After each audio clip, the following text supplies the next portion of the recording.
Yo.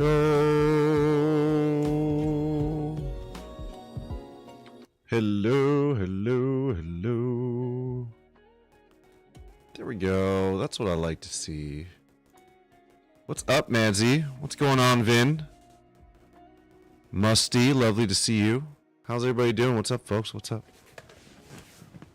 Are my banners not working? Oh no, what's happening? What's happening to my banners? There we go. That's odd. What was that like that? What the heck? What the heck? What's up, folks? Happy Wednesday. How's your Wednesday? Elena. Yo, let's go. Elena, I love you so much. Thank you so much. Thank you so much. How are you? How are you? Brittany, I see you. Brittany, how are you? How are you? How's everybody doing? Happy Wednesday. Happy Wednesday. I spent way too much time trying to take a selfie. Did not like any of my selfies for posting today. So I took a picture of the chicken. And I gotta share it so people actually know that we're live. Right there. It's a no face day. At least on my post. Is my mic? No! We've been having weird issues with my computer, Elena. Let me see what I can do, folks. Give me a second. We can solve this. Do I need a new, mic issue? Here we go. Here's this one. It's losing its stickiness. Give me a second. Let me fix this.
Hello. Is that better? I hope. We do our best here, folks. What's going on? Elena coming in at 55%. Tone, what's up, Tone? Tone, how's your day? Is it better? Good. It's like a thing. I guess I gotta go back and like reset some things. Let me go ahead and make sure I'm paying attention to all the chats here. Make sure we go live. I guess I'll pose for the camera. We'll make this thing pose for me. It's a chicken. The chicken's chatting today. On the clock app. Alright, we're live on the clock app. Boop, boop, boop, boop, boop. Friends, thank you so much for always helping me with my sound issues.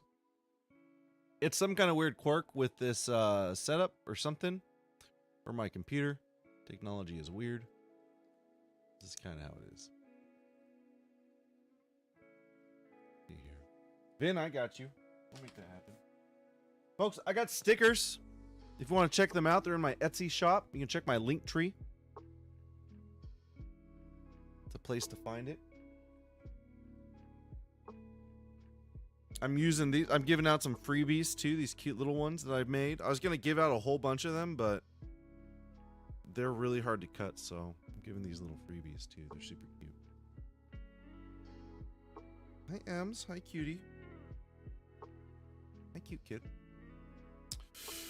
What else do we need to do? I need to share the photo. I'm feeling okay, Musty. Rehearsals are on the top of my mind. The performance is this Saturday. I got to go into rehearsals early today. We're going to end stream a tiny bit early. But other than that, everything's fine. Yeah. How are you feeling? How are you feeling? Yes. My mom once said if she valued you, she wouldn't ever put herself in the position to lose you. Hey, that's super real.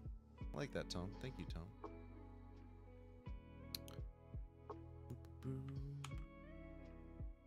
I post on Twitter, but I literally get nothing from Twitter nowadays. And we've seen the proof in the pudding. In the blue sky pudding.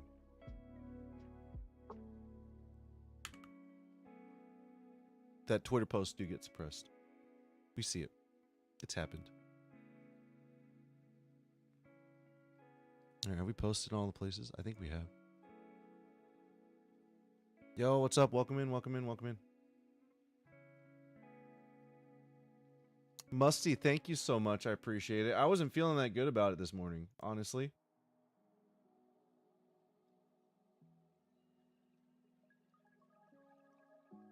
It's like taking selfies and I was like feeling all my wrinkles. Like I'm feeling it. I'm feeling older, man.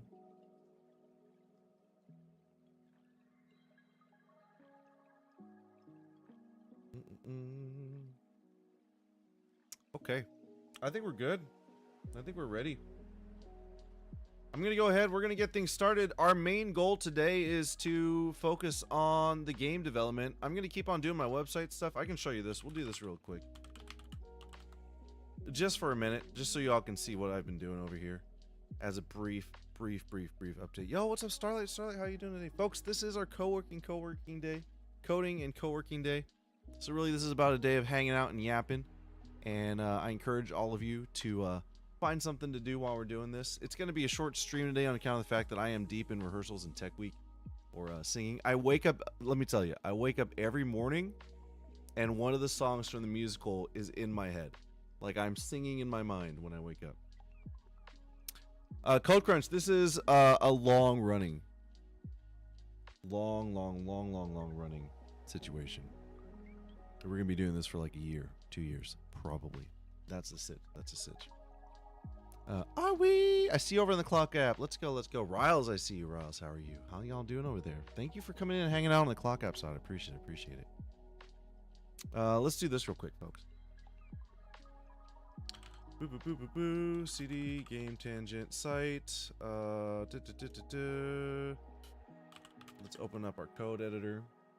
I'll let you all see this.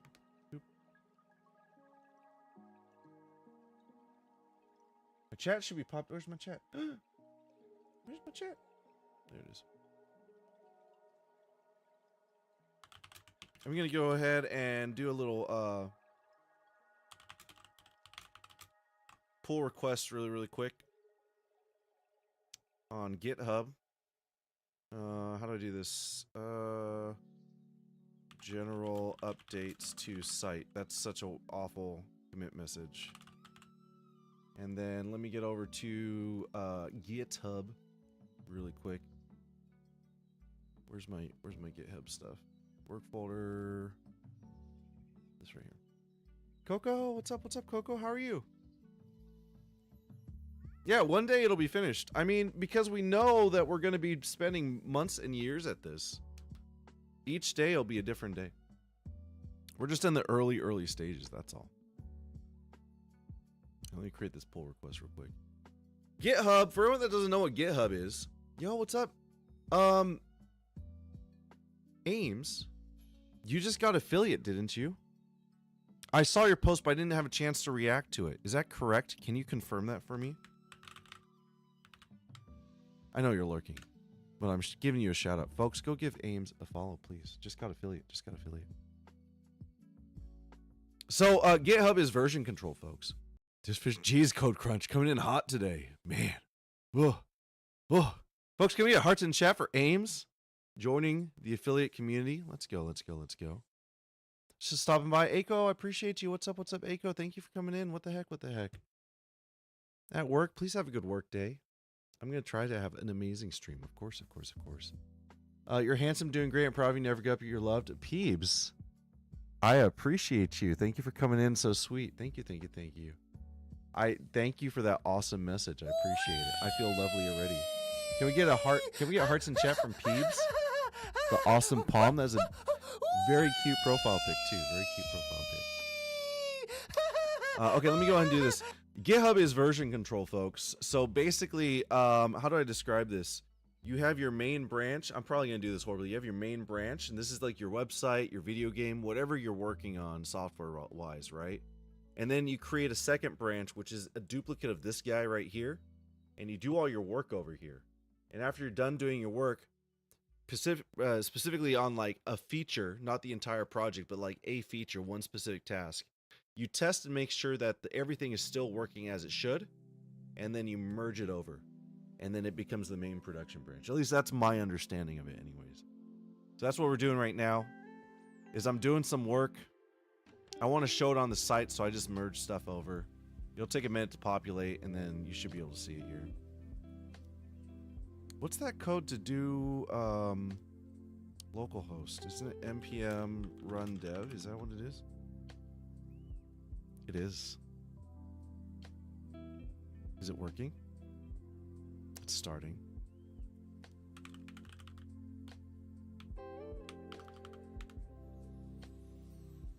It's gonna load. I'm like remembering things, folks. It's very fun. It's very fun. Gonna be lurking, but oh, hello, happy Wednesday. Happy Wednesday, Mandy. Mandy, happy Wednesday. How are you? You can tell it looks lovely. Let me see if it's actually pushed to the actual site.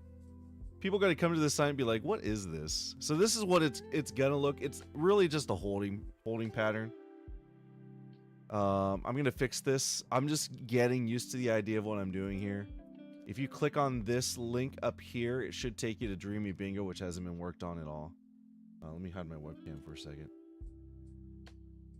But it's like the most basic of basic sites. This is where we're going to have Dreamy Bingo set up. It's going to be a really basic, easy version of Dreamy Bingo when we first start out here. But eventually we'll just keep on working on it, keep on chipping away at it. And I'll be doing that stuff off stream typically. And then I'll just give you updates at the start of each Wednesday. But that's kind of the situation for our Game Tangent. Yeah, so it's updated on the main website now. You can see right here the main website. If you go to gametangent.com, this is what you'll see. Yo, let's go, Coco. Let's go. Let's go. Can we get hearts in chat for Coco, please, folks? Would really love that. Good luck on your job interviews. Which job out of the two jobs do you really want, Coco? Do you want both? What's the idea? Code Crunch, our sitch currently, as it stands, is we're still doing Code Monkey. So last week I wanted to divert for a day and focus on game development or focus on web development. Just get my website up, get the whole process of like coding and pushing to the website and that kind of stuff set up and ready to go. And then I've been doing tutorials off stream. I've had a little detour in terms of my outside work for this stuff because I've been focusing on the rehearsals and singing my butt off and that kind of stuff. Musty, I see you over there. What's up, Musty? Thank you, folks. Anyone that's coming in on any side of this stream, let me tell you, I appreciate you. Thank you so much. Thank you so much. Let me go do this really quick. Hey there, castaways. Singing's great, right? So at the beginning of this year, I was not feeling the vibes of singing. I was feeling really rough with it. I hadn't done it in so long.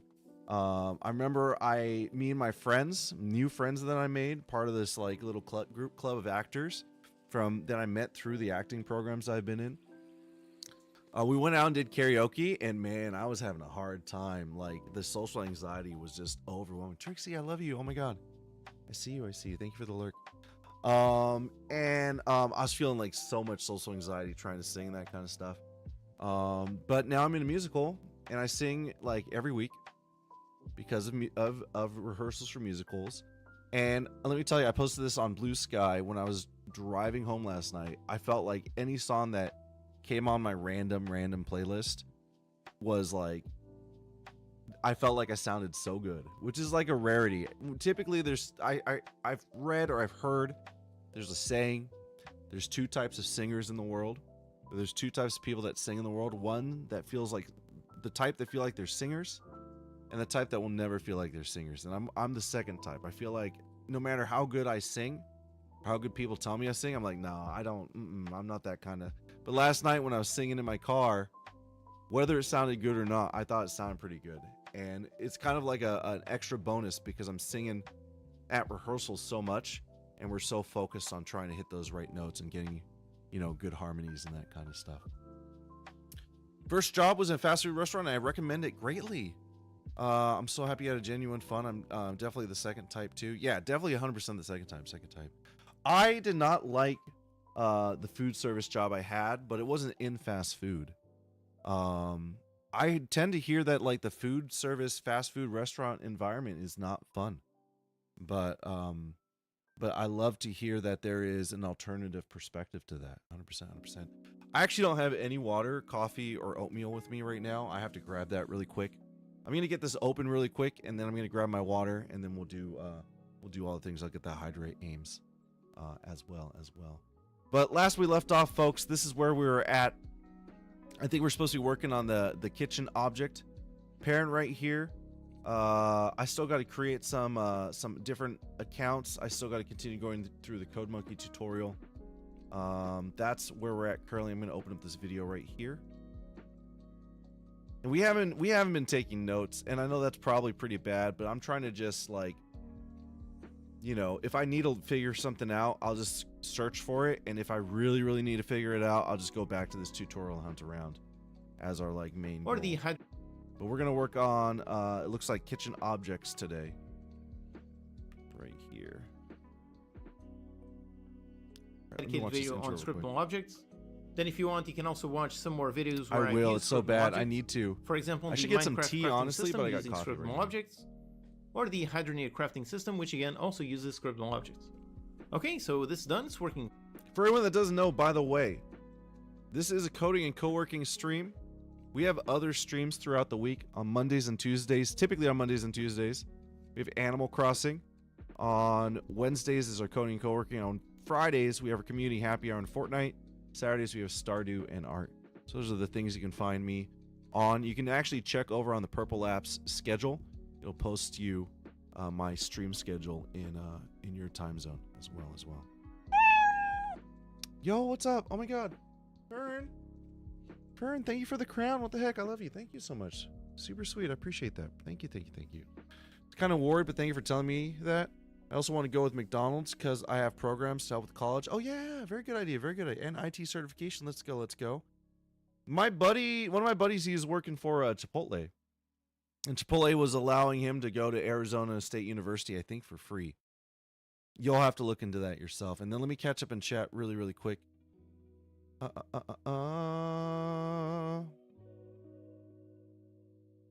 want to get McDonald's to Taco Bell, but I really don't mind either. I'm biased. I'm going to say Taco Bell, but that's okay. Because I love Taco Bell. Oh, sorry about that, folks. Thank you so much. Thank you so much. I'm doing those streamer things today. Let me go ahead and grab my water, my oatmeal, and my coffee, and we'll get the day started, folks.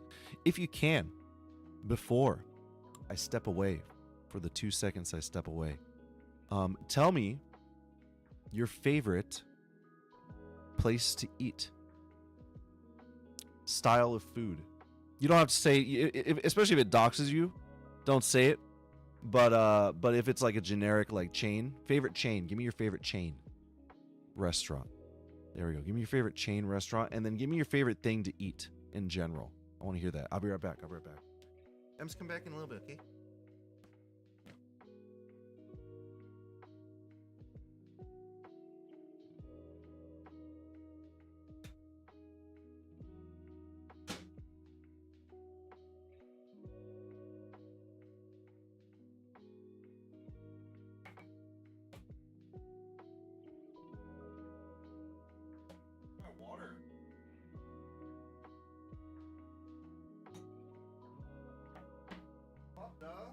Hi, Ems, you're so cute, kid. Hey, little cat.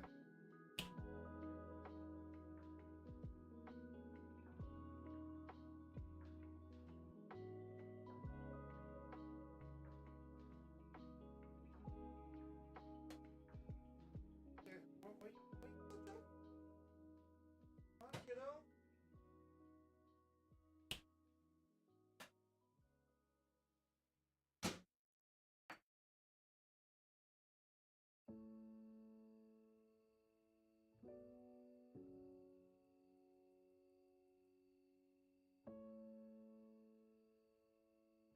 Hi, Em. Kitty cat. Hi. Want to come here? I'm talking to Emmy right now. Come here, kiddo. You cute thing. She listened to me. I told her to wait here. So I was gonna let her come sit in my lap. Don't chew on that. I gotta move that. Come here, say hi to chat. Real quick. You don't have Ames, you don't have Chipotle, Big said. Look. Annie wants to say hi to chat. Lol, Musty said I'd get so fat if I were to Taco Bell. So real, so real. Look at this cute girl. It's funny though, like you would think there could be a Dutch Bros in the Netherlands, right? But would anyone go to it is the question. This Emmy's a tortie, so it's like a calico but more adorable. I'm biased, of course. She's a cutie. She's a cutie cat. That's what she is. Yeah, we love you. We love you, child. Super love you. Hello, hello. Boop, boop, boop, boop, boop. Oh, I love this girl so much. She's such a sweetie. All right, kid. Time to get comfy. We locking in. Mandy coming in 98%. Let's go. Let's go. All right, let me catch up in chat. Let me get this hydrate done from Ames really, really quick.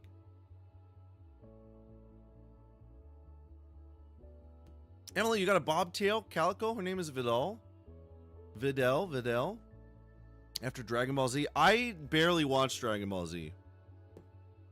But I did have like a Dragon Ball Z fan page way back in the day. But I don't remember anything from the show. I'll say that much.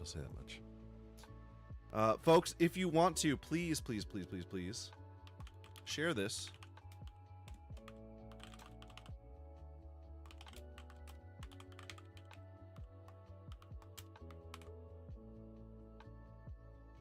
Right there. Emily, hit my link tree. Come join the community over on Discord. Share us your animal pics. I want to see them. Definitely want to see them. Out of the rubber duck? What rubber duck? This rubber chicken I have here? This chicken's not very rubbery. He's so cute though. Look at him. Could you imagine like you're supposed to be at work, you're supposed to be coding, and your boss comes in to the cubicle and you're going like this in front of your webcam? Boop. Boop. You're just like goofing around there like, Kai, can I see you in the office really quick, Kai? All right. All right, folks. I think we're ready to go. We're gonna go ahead and start all this fun business. I'm gonna watch this through once, as we've been doing. I'm gonna watch it through once, and then we're gonna go ahead and do it from there. What's that? No, it's my cookie. It's my cookie. Look, I made cookies, folks. Oh, this one? It looks so cute, right? Super adorable. Let me pour myself a little coffee, friends. Baker Kai. I'm on my baker like storyline right now. I bought some more flour. I'm gonna bake some more cookies. I'm a cookie baking fiend right now, folks. Oh.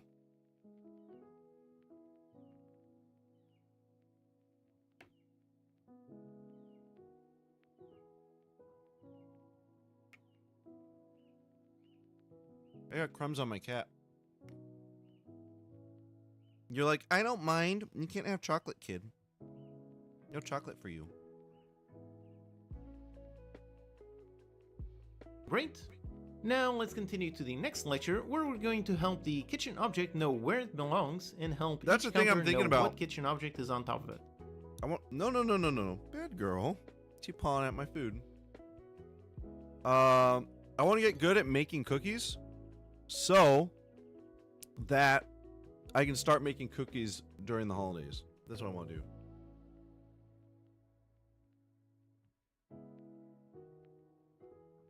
Code Crunch, I appreciate you. Thank you, Code Crunch.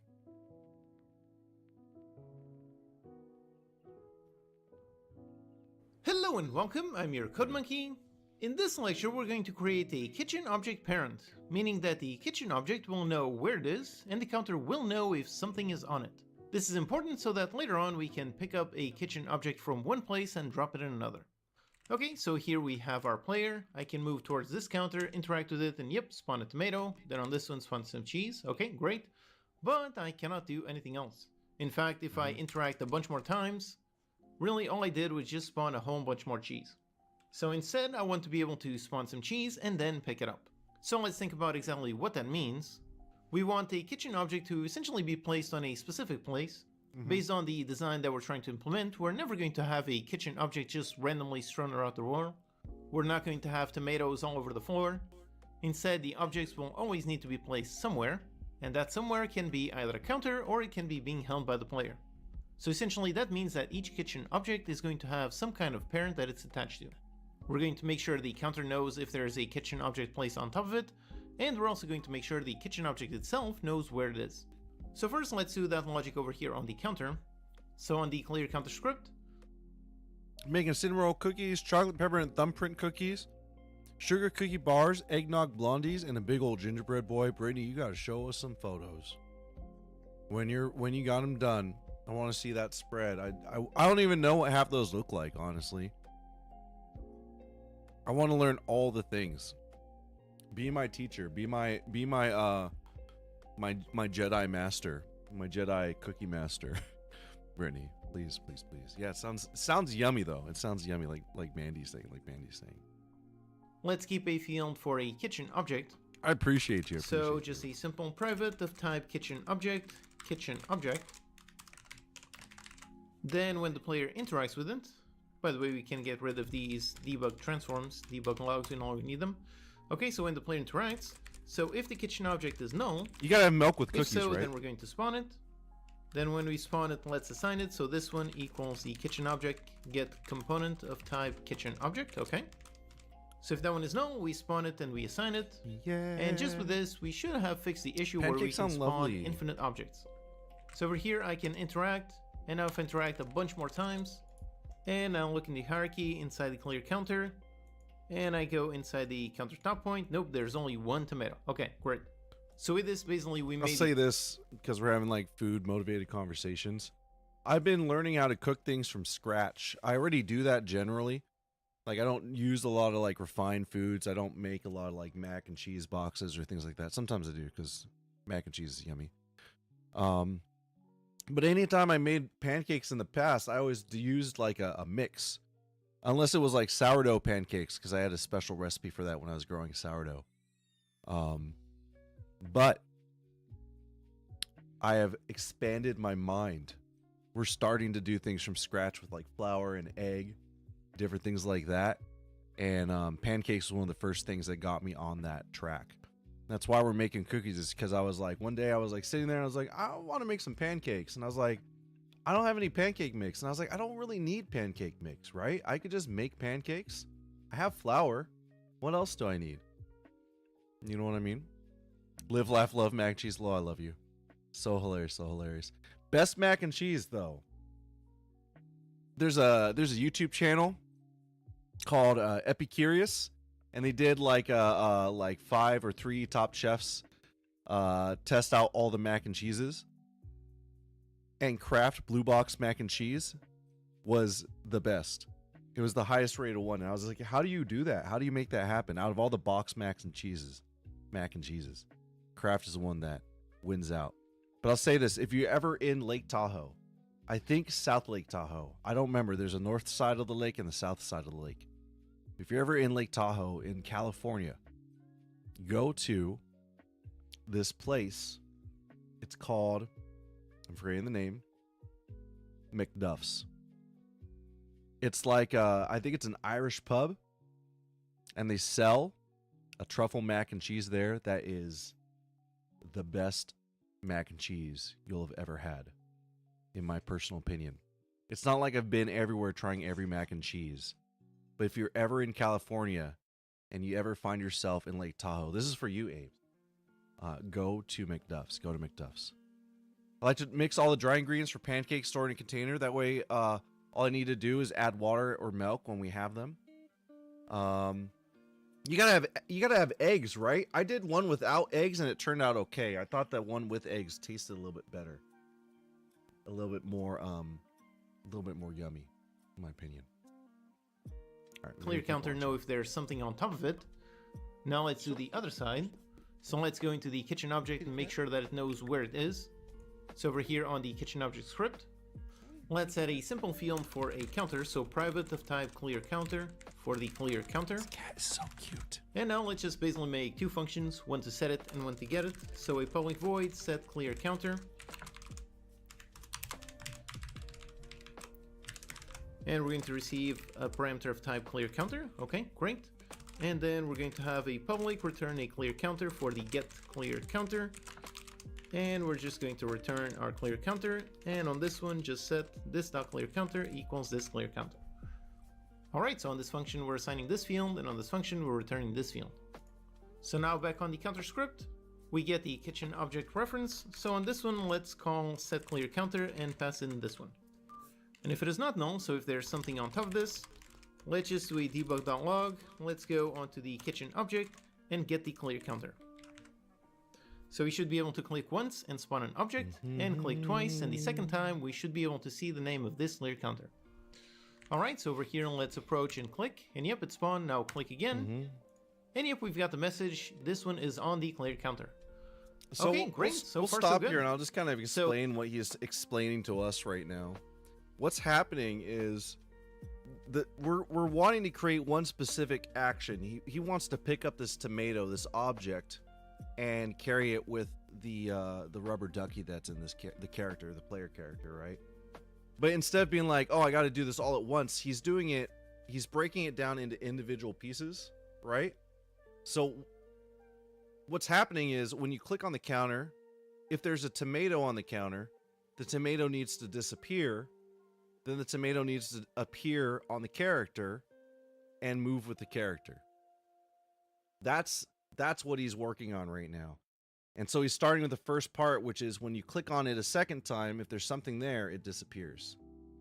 He's not even removing the object itself. He's making sure that the pathway of the code that he's created, the piping of the code that he's created, is showing that that's working well with that console log that's popping up there. So the counter knows if there's a kitchen object on top of it, and the kitchen object itself knows where it is. Now let's add some logic to be able to change a parent counter. So over here on the clear counter script, we basically just need to call the setClearCounter function with a different counter reference.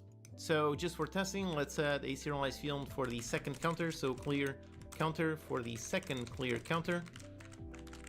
Now we're doing this just for testing, just to make sure the logic works before we come up with a more general system. So just for testing, let's come up with some input. And again, for testing, using the legacy input manager to get something quickly up and running is a great thing. So let's quickly get a button input on the counter. So let's make a private void update. And for testing, we only want the testing to work on one counter. So let's also add...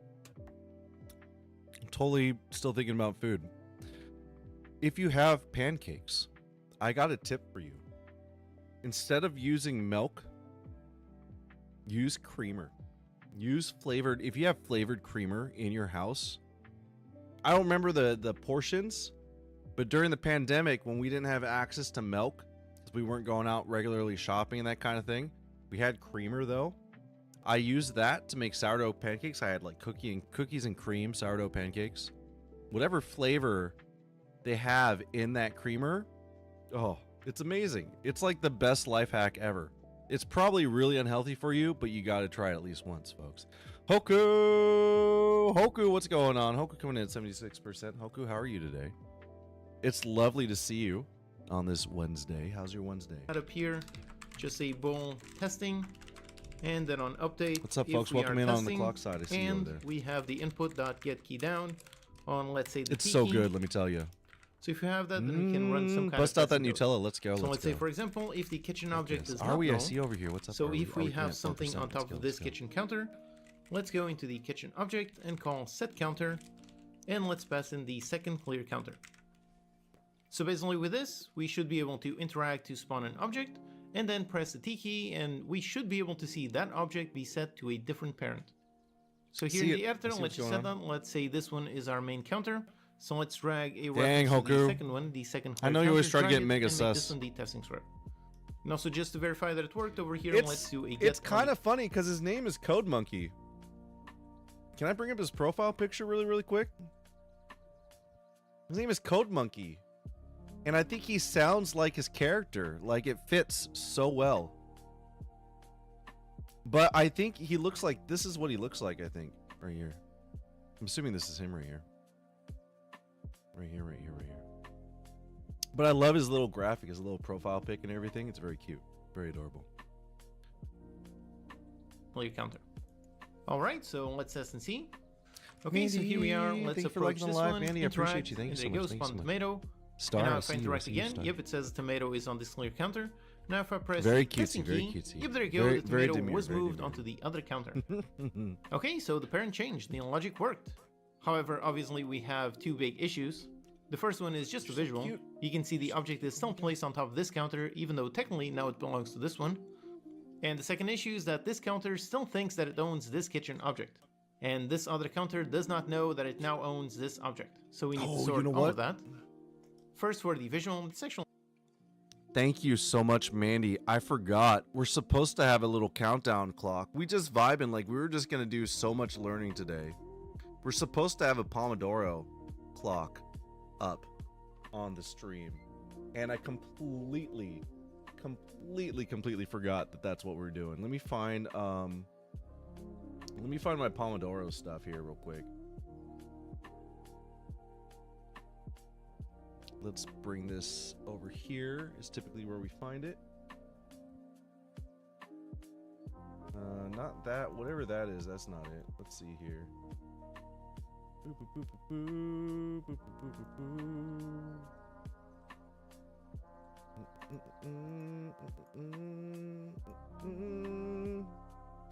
Do this. We'll put on the chat down there.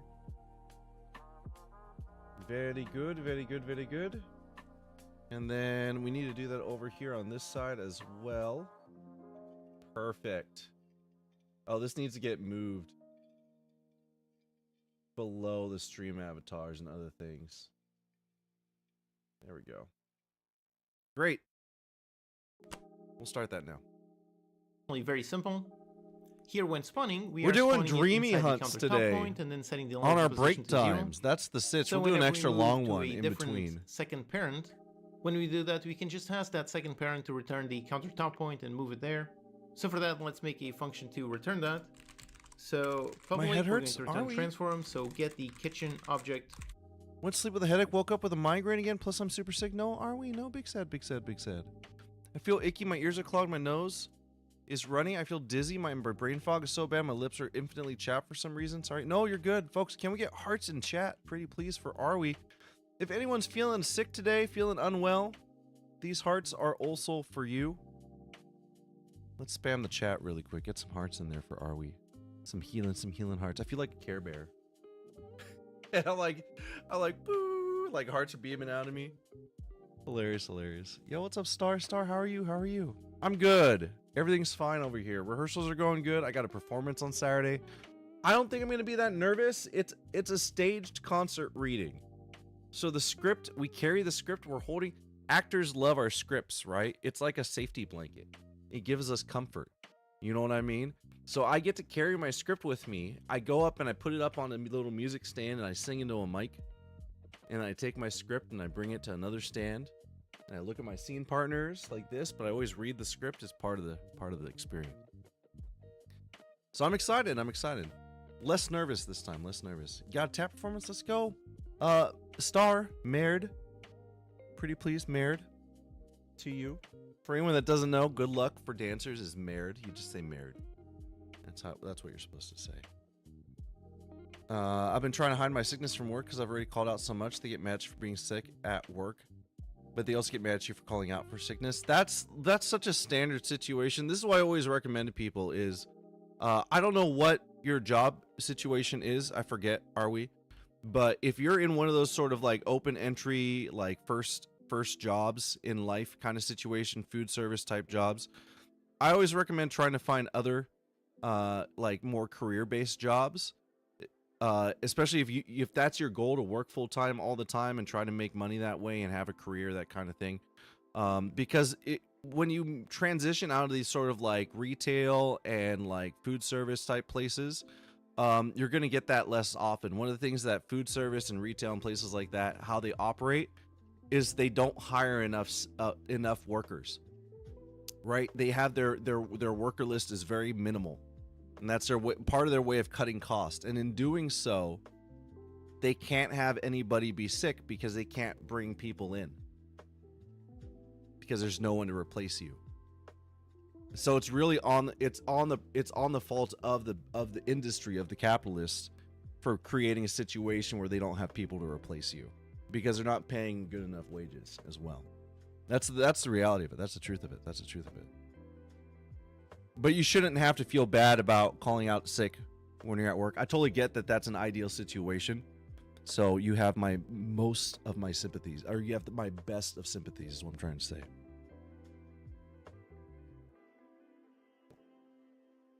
Merit is across the board a way of saying good luck to dancers. Yeah. Merit is across the board. At least for ballet. At least for ballet. Yeah. But yeah, you shouldn't feel bad yourself.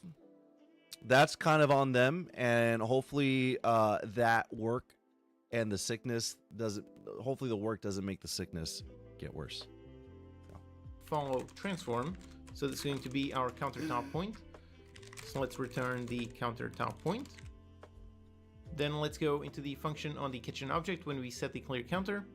So over here on the kitchen object on this function, so we set the clear counter. Then let's modify this transform.parent, go into the new clear counter in order to get the kitchen object follow transform. And again, let's make sure to set the local position back into vector3.0. Okay, so with this, when we set the clear counter to a different one, it should automatically teleport to the other counter. So let's test. So here we are, and first let's interact with this one. There you go, it spawned. Now if I press I should have got pressing T, seasonal and if drop, there you go, shouldn't it I? does move visual. Would've Okay, been a good great. idea. So far so good. However, the counters still have the wrong data. By the way, here's a quick Unity tip. On the inspector, you already know that you can only see the public and the serialized fields. However, there is actually a way to look at private fields. On the inspector on the top right, there's the That's too bad. It definitely shouldn't be based on age. It's a shame that they do it like that. these three dots, and if you click on it, over here you can modify it into a debug inspector. Also feels illegal. And when you go into this one, yep, this one does show all of the private fields. So you can see, for example, on the clear counter, so that's the right one, this one over here, the kitchen object, is indeed assigned. And we can go into the other one, and we can see this one has it as null. So debug inspector is really useful in these kinds of cases. If you want to inspect any kind of private fields, you can go to this and see it. Now let's swap back into the regular inspector. And let's fix that issue by notifying the counters that the object is changed. So over here, basically we have two options. Over here on the clear counter, when we modify the parent, when we tell the kitchen object to go to a new parent, when we do that we can make the new parent responsible to updating itself, or we can just make the kitchen object itself be the one responsible for notifying the new parent. Both approaches can work. Personally, I think it makes more sense for the kitchen object to handle itself. So we just call this function to set the new parent. And when this happens, basically this kitchen object needs to tell the old parent that it is no longer there, and needs to tell the new parent that it is on there. So on the counter, let's make some function to set and get a kitchen object. So I'll tell you this, Arlie. My brother worked for Target. And he's a major Star Trek nerd. And they must have loved him there. Because his entire paycheck would go to buying Star Trek figurines, because that was at like the first, like the peak golden era of Star Trek. They had like 3 concurrent shows running. Everyone was all about Star Trek during that time, and he bought so many figurines, and they lined his wall. His entire bedroom was covered in toys and figurines, kept in pristine condition. Impressive collection, an impressive collection. My dad wanted to throw it all away when they moved out of their house, moved into a smaller house. And I was like, you got to keep that stuff. You can't throw away his stuff. So I made sure it all went safely to the garage so that it would at least persist somewhere, even if it didn't persist in his room anymore. Yeah, I can still, like, when I close my eyes, I can still see his bedroom the way it was. I can't really see my bedroom because I moved around the house. I took over the computer room and like moved the computer room. This is a funny thing is I just did what I wanted. I didn't really ever ask for permission for things. And I mean, it would get me in trouble. But then like they didn't bother in like I moved it. I was like, I want to live in the computer room. So I moved all the computer room stuff out and I moved all my stuff into that room. And then they were shocked about it, but they didn't want me to have to move everything back, and they didn't want to move everything back. So it just stayed that way.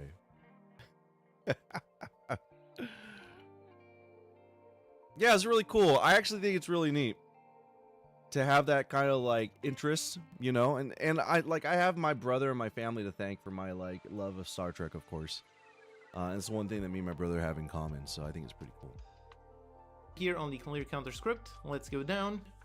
Let's Who make here has first siblings, one by to the way? set. So public void set kitchen object I got an older brother. and receive a kitchen object. And just do this dot kitchen object equals this kitchen object. Okay, great.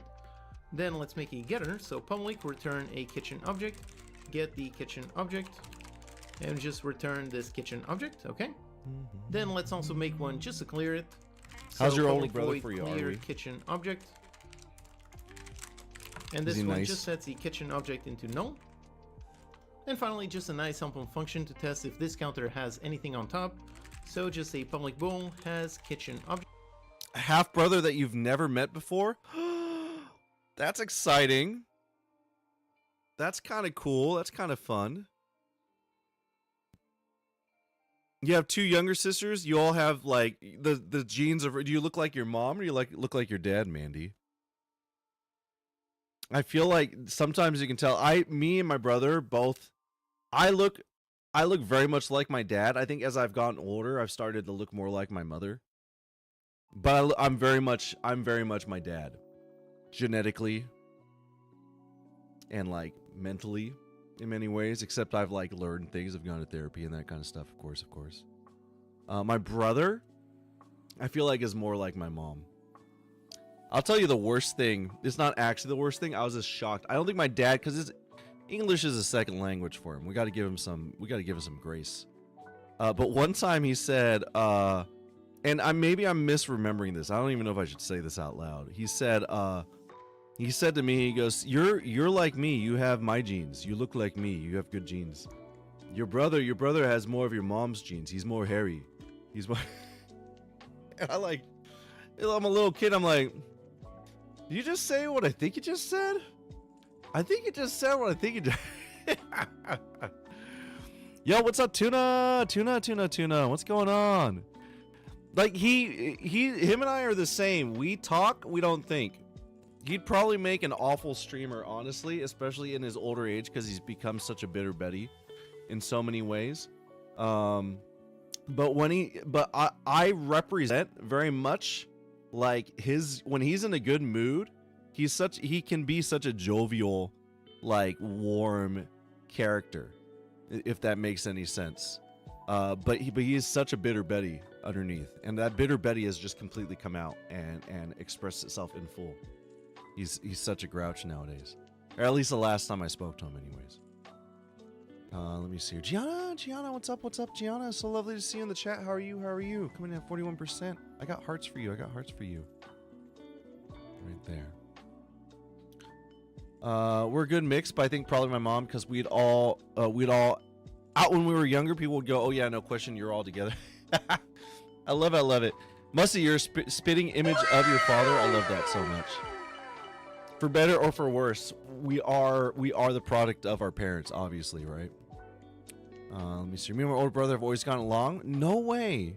Entire childhood adults would comment on it because we never bicker. No, me and my brother fought all the time. It isn't until in recent history have we started to get along. I think my brother realizes that since I'm estranged from the family, he's basically the only real genuine connection I have to family now. And I forgot about this. Something I forgot about for the longest time is when I am also, it was the way it always works in my family, and I think other people with narcissistic parents may understand this. It often plays out that the narcissistic parent will choose one or the other child. One child will be good, one child will be bad, and we will be bickering and that kind of thing. But typically in this arrangement, when I'm kind of like the bad child, me and my brother get along a lot better. So he's been really sweet to me lately. Starlight, thank you so much. Thank you so much for that. Folks, can we get a chat check? I'm seeing some stream issues. Are we live? Because I feel like my stream manager is simultaneously telling me I'm offline and is also saying that the stream is running. Mandy sees me, Arwe sees me, and chat is going. It just blipped for a second. I'm gonna refresh my stream manager real quick, folks. Give me a second.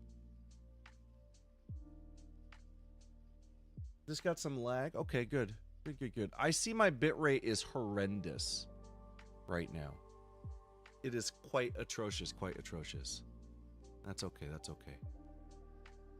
I have to blame Spectrum for just being an awful service, and I have to blame my my House representative in Congress for being bought out by special moneyed interests and not actually trying to address the problems that many of us poor folk have in his region that he represents.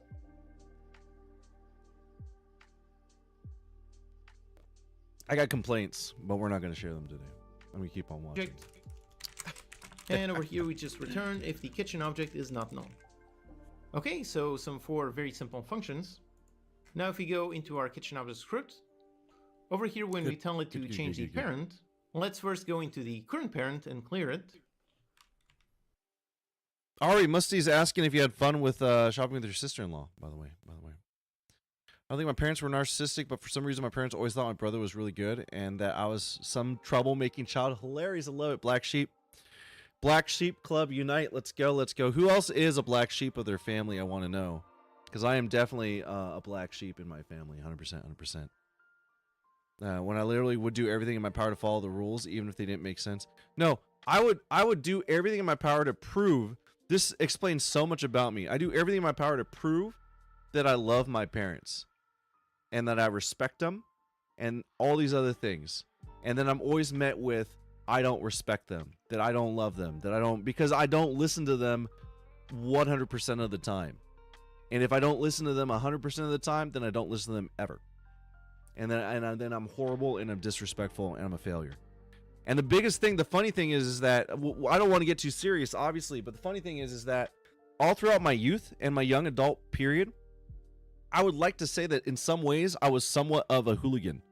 I wasn't a great kid externally, because, and I forgot about this. There was a moment in my life where I was so fed up with this like image that they kept on projecting onto me about who they said I was. And I was like, you want a bad kid? I'll give you a bad kid. I'll be a bad kid. If that's what you expect out of me, I'd rather just give you what you expect than to try to continue to try to prove you otherwise when you're not willing to see it. And so I started to be a bad kid in as many ways that I could do it. And it wasn't until, like, I swear to God, like 10, 15 years later, I was like sitting around just kind of ruminating about life in general. And that memory popped up and I went, oh, I did that on purpose as a reaction to how I was being treated. It wasn't just like my natural state of being. It was something that happened as a result of like dealing with this narcissistic abuse. And I realized so many ways my dad has to be the best. He always has to be better than everyone, if that makes any sense. When I was doing the fire job, we've talked about that fire job I did, right? It's a huge responsible job.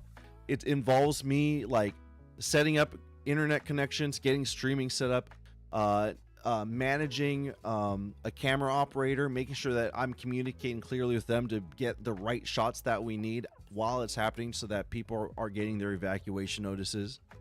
I'm interfacing with so many different departments of an emergency management team, handling a massive wildfire, like the largest wildfire in New Mexico state history. The stress levels are unreal. I'm explaining this during Christmas, going through the whole process, talking about the stress of it all, what I was experiencing. The first words out of my dad's mouth is, I could probably do that job. And I like looked at him and I was just like, I don't think so. But it's because, and this is the thing, they say there's two types of parents, folks, and this is the last thing I'll talk about on this topic. There's two types of parents in the world. Parents that want to see their kids succeed and do the best and have the best future for themselves, and parents that can't see their kids be better than them. And I'm pretty sure I got the latter half on that. And that's always been the interplay with he always wants to do good, but then at the same time, he's competing with himself on that. Yeah. But anyways, not to segue too much. So let's first of all do a quick test for null. So if this .clear counter, which is the current parent, so if this one is not null, so you're like perfectly balanced, parent, are we? So the you got clear the best counter, of both worlds. and we tell it to clear the kitchen object. Yeah. And then we go into the new parent, and we tell new parent to set the kitchen object. I probably did the same, Andy, honestly. Now here, be very, very important. Don't make the mistake of clearing the wrong counter. Keep in mind that over here, this .clear counter, this refers to the previous clear counter. Whereas the one in the parameter, this is the one, this is the new one. So make sure you clear the kitchen object from the previous clear counter before you assign it, and then you set it on the new clear counter. So be very, very careful here. Make sure you don't make mistakes between the quote-unquote old clear counter and the new clear counter. Okay, so that's it. Basically, we have this function to set the new clear counter. Well, I'm so doing set fine. the new parent. We clear the kitchen object from the Thank old you, clear Gianna. counter. We add it to the new one, and we... Yeah, no complaints. This year has been a big blessing for me. Financially, a little concerning, of course, but beyond that, creative growth, massive amounts of creative growth, opening the door to creative expression again.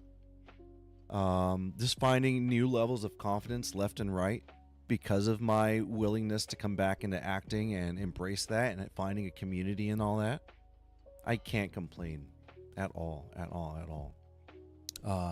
I still got to get the central casting stuff going. I kind of got off the path of that for a minute because I was really, really sick for that week, 2 weeks, week and a half, 2 weeks before Thanksgiving. I'm a little anxious over that because I know that I had an email to do like a harassment training, and I'm worried that I'm going to have to contact them and be like, yeah, I was sick. And they're going to be like, you were sick for a month, because it's been like a month now.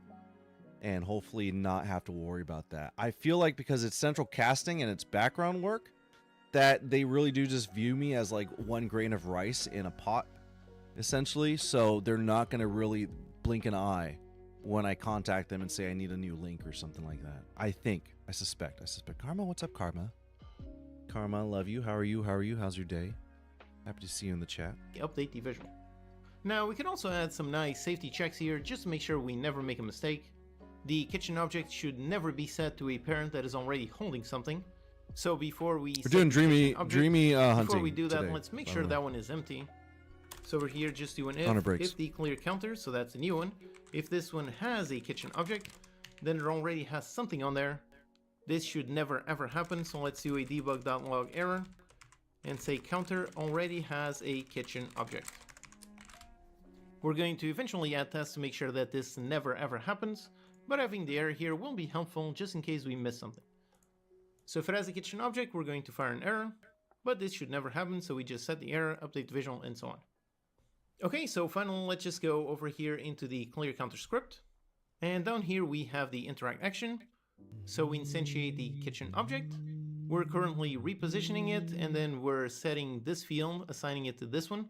Now we made the kitchen object responsible for doing all that, for modifying the position and for setting the field, so we don't need to do this. Instead, we really just need to go and get the component of that, and just pass in set clear counter, and pass in as this one. What is that? You got some exciting news about content creating plans? I have a schedule for myself. If I'm going to have a launch week. Are we? I love it. I am so disorganized when it comes to content creation. It is a chaotic mess for me. You might have something to teach me. This sounds exciting. Some uneducated guesses. I'm hoping to launch January 17th. So you got a content calendar. Content calendar, I heard, is one of the best things for keeping on track and creating regular content. So good, so good, so good. My brain is not wired that way yet, but I'm hoping. That's my hope. Next year, I'll tell you this, a little bit of history. Before I started streaming, for 2.5 to 3 years, I did a New Year's resolution to post a video every single day on my YouTube channel. The YouTube channel that I'm streaming on currently. The last week, I think it was last week, when iLyncher came into the YouTube chat and was like yapping with me for a brief minute. iLyncher comes from that time period. The channel, before I relabeled it to Kylel XD, was labeled My Daily Vids. I've since privated all those videos because I didn't want to dox myself too much, if that makes any sense. But we went through a whole gamut of different experiences. I was just kind of like, I don't know how to create quality content. I'm just going to throw stuff up and just try to figure it out as we go, if that makes any sense. That's kind of how I did it. And I did that for about 2.5 to 3 years. And then randomly, instead of doing the random hide and seek variety content that we're doing, which I do want to try to bring back if I can, I went into a software development program, a 6-month coding boot camp. And so all of my vlogs and videos started to become about that content. I'm actually going to go get hot pot with 2 of my classmates from that program. We've become like lifelong friends. They're both working in the industry, and one of those friends has moved to a new apartment, and we're going to go over there and have hot pot and hang out for the weekend, for the Sunday, which is going to be super, super fun, super, super fun. Folks, tell me about your weekend too. What do you got planned for the weekend, by the way? But yeah, Arwe, that's super, super cool. I can't wait. I'm super hyped up for you. Super, super hyped up. So we no longer need all of this. Now our code is much more simple. Also importantly, up here we were previously setting the clear counter and then doing a debug.log, but when we set it to the new one, that is actually going to clear this field. So if we leave this, then this is going to throw a null reference exception. So let's just get rid of this log here. We no longer need it. Okay, so let's test and see if all of our logic is working. Alright, so here we are. Let's go to this one, interact to spawn it. Okay, great. And once again, we can look in the debug inspector, so let's put it on debug. Folks, we're about to hit that look break at this time. layer counter, so that's the right one. And yep, there you go, it does have the kitchen object. And if you look in the other one, yep, this one has null. Okay, great. Now if I press the testing key, yep, visually it did change. And if you look at the counter, so if you look at the old one, so that's the right one, this one is at null. Okay, that's great, correct. Interesting. And if you look at the new one, yep, this one does have the reference. Alright, awesome. So now that we are correctly changing the kitchen object parent, Okay, for example, folks, we're we going to can take a now little interact again extended with this break, one, so and I'm yep, not going it to does start spawn a that brand break new time one. clock just And yet. of course, if we try moving it to the other one, then we Let should me have finish. our I think error this as video is about intended. to end, so we can This get one into is the currently actual already work of it when we occupied with get back kitchen from our object, so break. we should not be able to drop something on there. But if I press the testing key, yep, there you go, nice error. Okay, so that's great. We're basically going to fix this error later on when we add checks to make sure the object can only be spawned when it can be spawned. But for now, all of our basic logic is working. We can spawn an object and change the parent. Alright, so with that, here we have added a very important feature to our game. That is the ability to know where a kitchen object is. Now, the next step is to enable the player to be able to pick it up and drop it somewhere, so let's do that in the next lecture. I think that's a good choice, going with Arlie, but like Arlie does things, or like Arlie does something or something like that. That's a cool one. I like that. I like that a lot. I like that a lot. All right, folks, we're on our break time now. Let me go ahead and bring up our Animal Crossing and things like that. We're gonna go ahead and I believe it's on Woos. I gotta get out of Woos. Yeah, give me a second, chat. It's Woos and it's Sherb, and we're populating on Snowfell, I believe. But we gotta save out and get out of here. Give me a second.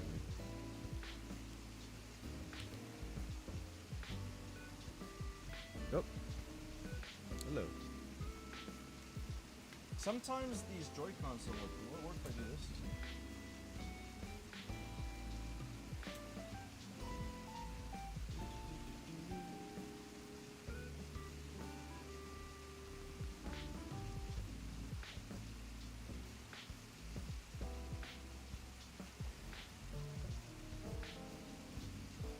Can you connect for me? No? Let's go. Okay. Let's save out real quick.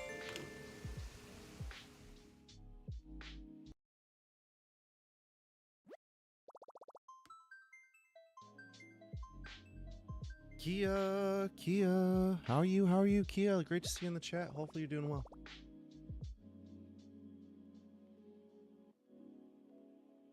It's sort of long, not very snappy. I think so. Everyone's opinions are always different, and you're just gonna have to learn how to parse everyone's opinions when it comes to your content creating, and learn when to just ignore what they're saying. But I feel like, in my head, the reason that I don't like the Arwie does her thing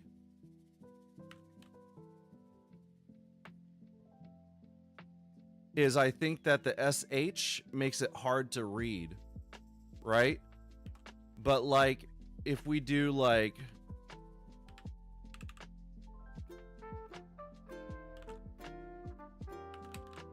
something like Arlie does things, right? I feel like that starts to get closer to the intention or the flow and make it snappier, like you were saying.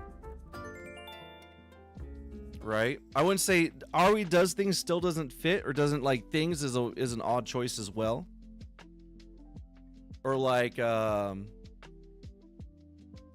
also like something is a cool thing. I don't know. Yeah, but you know, play around with it. I like that kind of stuff. People like that kind of stuff. Also, like, in theory as well, maybe the having the same name across all socials benefit doesn't help you at the beginning, but you know, if you create entertaining, engaging content, I like that. Code Crunch is a great one. Arlie does. I like that. Arlie does. If you eventually, as you start to create really engaging content and become like a known creator and that kind of stuff, people will just know this is where you're supposed to go to find that content. Once they start trying to seek you out, you know what I mean? If that makes sense.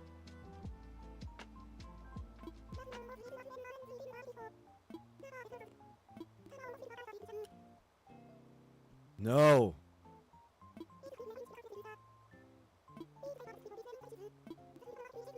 We got to time travel, folks. Give me a second. We got to time travel. It is apparently, but there's a good chance that it's not going to, because ByteDance is going to try everything in their power to make sure that doesn't happen. Yeah, they're going to try to make that not happen. We got to do a little time traveling, folks. This is how my team and I get 50% more done with AI. Ads? No ads. I got to find solution. Oh, you know what we can do? There's like a Nintendo app for like Nintendo music. I got to find like a lo-fi app that's going to work for me. That's what we got to do.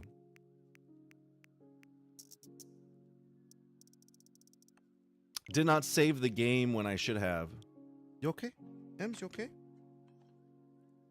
You okay, kiddo? She started coughing. She's like choking or something. You okay? You alright?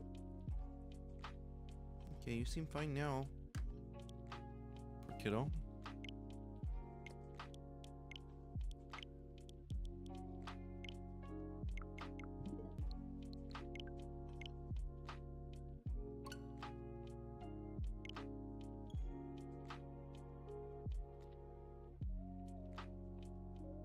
It's too late. We've moved on, Medsy. I recommend going with a name that's easy to spell for pronunciation personally. You complicate it word of mouth if your name sounds one way but spells different. That's like my name. I feel like that I have the hardest time with that. Yo, what's up, AC? AC, I see you. AC, how are you? How are you today? How's your day? Happy Wednesday. Happy Wednesday. Code Crunch, it's good. Code Crunch is really good. AC, what the heck? AC girl, thank you for the harmony. I appreciate you. Thank you so much. Thank you, thank you, thank you.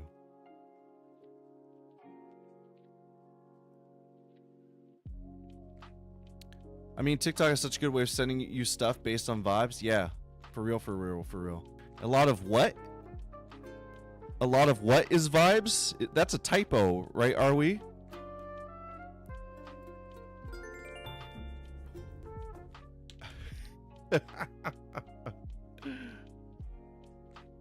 My name is a take on Mr. Miyagi. I'm Mr. Musty. Mr. Musty, is that what you're saying?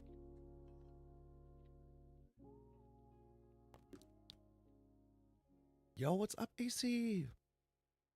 Yeah, what do you mean to say?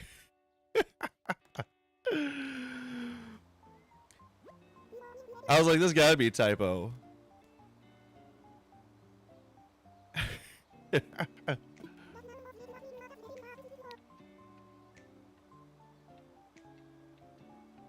You're fine, are we? Miyusty? Miyusty? Oh, I get it. I get it. I see how you spell it. I see how you spell it.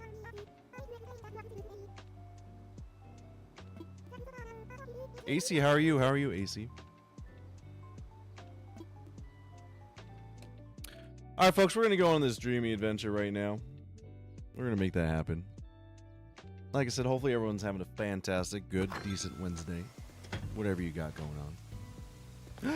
Yay! Prezzies have been taken! Hold up. Give me a second, chat. We gotta take care of this. Once these Prezzies are done, we're gonna start that clock. We'll start it right when we get on the traveling. That's what we'll do. Actually, we're not opening right now. I don't want to waste the time. We're gonna go.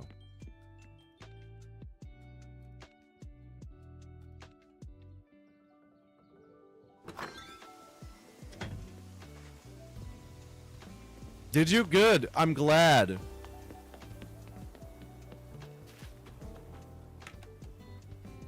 No, I wasn't sure. I thought it was a typo. Are we?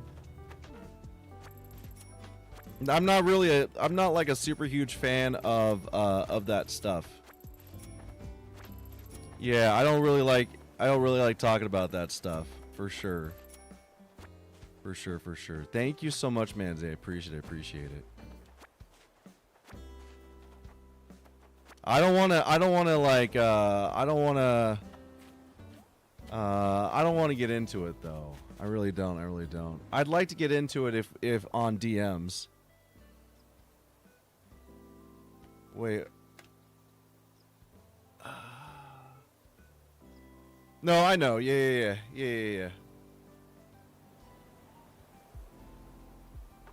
Yeah, I got you. I got you.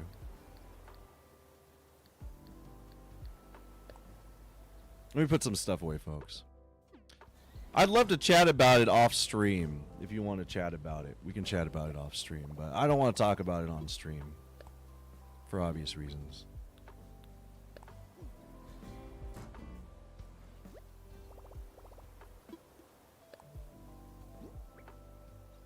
Nice, good. GG's, GG's.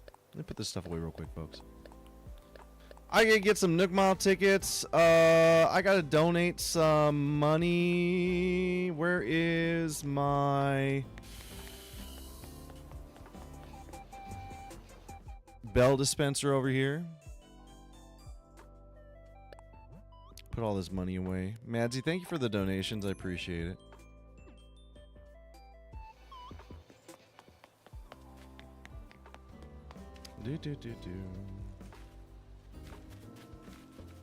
Yeah, are we send me some DMs.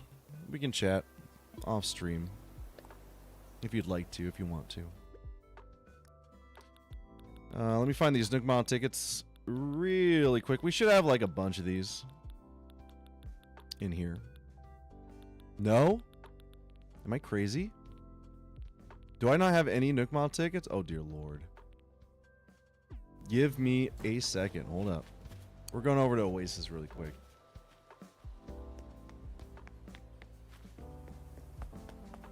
Snacking and working. AC in y'all hearts. I appreciate you, AC. Do I look like a Kai? Do y'all think I look like a Kai? That's what I want to know. Because obviously Kai is not my birth name. I'll tell you what, my dad did tell me one time. He said, if you want to express your own opinions, change your name. And I unintentionally kind of did. You know what I mean? Somehow.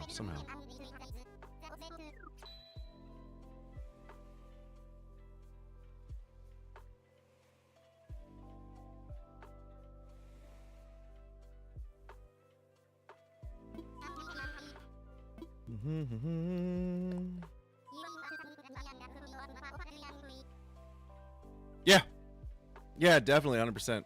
Yeah, it's like another part of me now at this point. You think I look? Thank you for using my full government name, Kylel. We're gonna go travel on over to Oasis really quick, folks. I don't know. What do you think? I think Kai has like sharp features, right? It's kind of fun, free spirited. That's what I picture when I think of a name like Kai. Honestly, I was actually hesitant on picking this name when I first started streaming, on account of the fact that a dear friend of mine that I don't talk to anymore, her older brother is actually quite well known in the Bay Area with the name Kai, and I was really worried about having a name where I knew people were going to start calling me Kai, and how not that I would like be cramping on his style or his whole situation, because that's impossible. Like this man is insanely talented. But it just felt awkward to me, and then I was like, you know what, I'm my own person, and this is a name that's been with me for like decades, and I shouldn't be afraid to be myself. And so that's what settled. And I didn't have any other choice. I didn't know what else to say. Oh, hold on. AC, I appreciate you being on both sides. Thank you.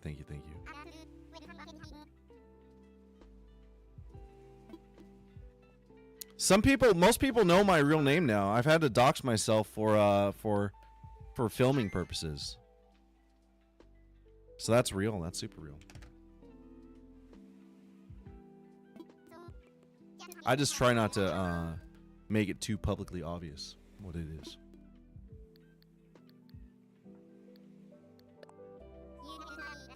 Yeah. You should too. I think it's great. I will often, though, when I meet people IRL, especially like AC. I told you mine and Mika's real names, right, when we met. I typically do that.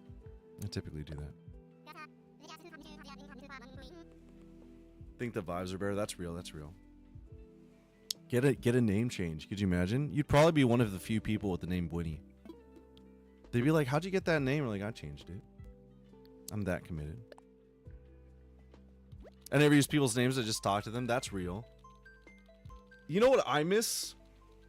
This is sad. This is a sad thing to say out loud. You know what I miss? I miss hugging. It used to be like my hometown friends, like we'd see each other, we gave each other hugs. And like my new friends, nobody hugs. I don't know if it's just that we're not that close yet. But I miss hugging my friends when I see them. And like nobody I know does that. And it makes me a little sad, honestly. Just a little bit, just a little bit. I want to hug my friends.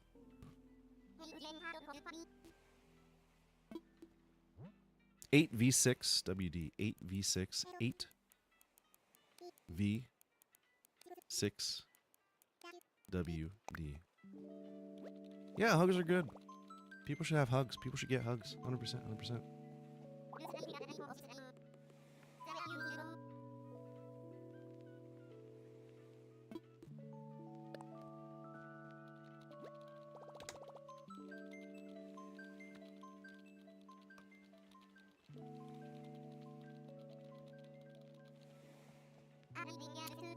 You know, the funny thing, Brittany, talking about that, like, I had to, come to the realization that not all people are huggers.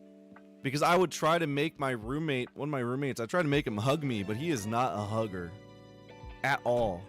And it was always the most awkward thing. He'd always try to do, like, fun little, like, high fives and handshakes, and that's not my thing either. And, I'm definitely a hugger. 100% through and through. But I realized through him, I was like, not everyone's a hugger, and I gotta respect that, you know? I can't try to make someone that's not into hugs a hugger. That makes sense. No, we didn't start it yet, Mandy. I'm trying to, like, because we yapped for so long at the start without a clock running. So I'm kind of just trying to make us do our thing here. Let me see if I got a message here for stream. Don't I? I got to do a new schedule. I forgot. No.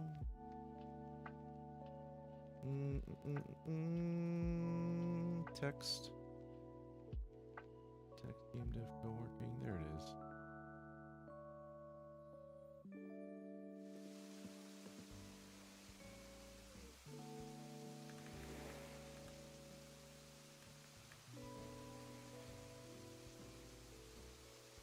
There we go. Is that in the way? Maybe that's in the way. Maybe we should put that somewhere else. It's a little loud.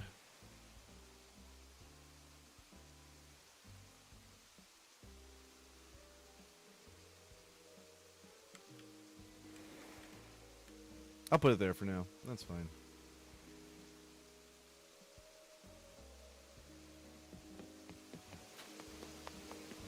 I'll never force people to hug, but you know, I let people let it be like a thing. A lot more people are open to it than you'd think. I think everyone misses hugging, but is too scared to hug. I feel like because my friends are, you know, I'm fairly new at like having made their acquaintance and started to actually interact with them more. So I feel like it's just a matter of time before maybe we can start to become hugging type friends. I feel it. I feel it. Oops.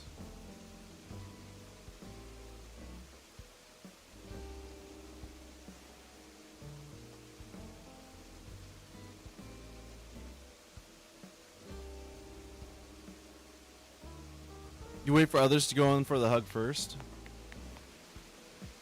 I'm not brave. I can't do it. I can't do it.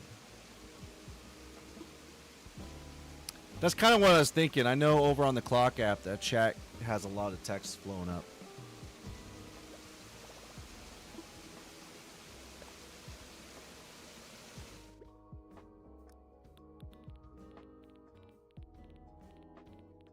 Okay. We should have like 1 billion Nook Mile tickets. We don't even need that much because we're only doing a few visits here. There we go. Let me just grab like a whole bunch here. No, we're good, Madsy. Yeah, I took a trip and I mean, you can see I got a whole bunch over here. So I'm just going to grab a stack. A couple stacks. Actually, I just realized I only hug girls. I love it. Hilarious, hilarious, hilarious.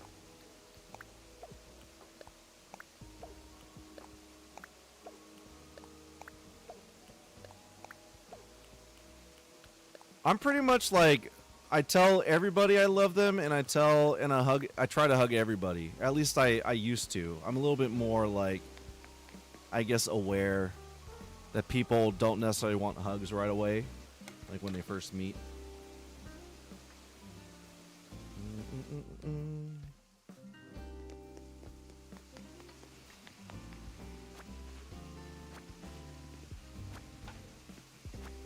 Yeah, we're like 80% of people are girls. It's awesome.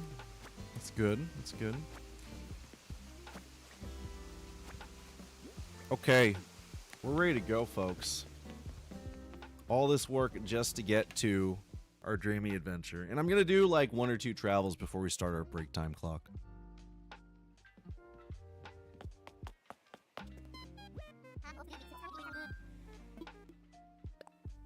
Do, do, do, do, do.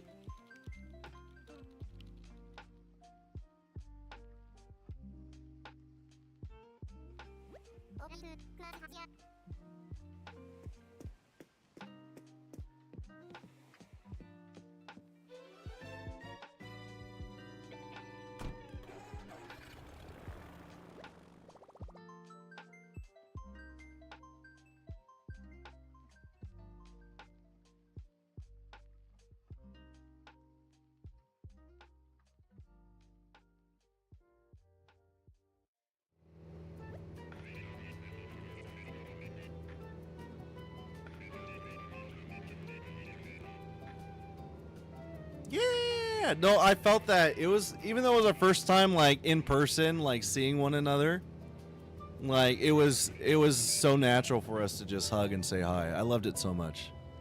It was the meeting that needed to happen. 100% AC. Yo, let's go. Who you looking for? Who you looking for, Madsy?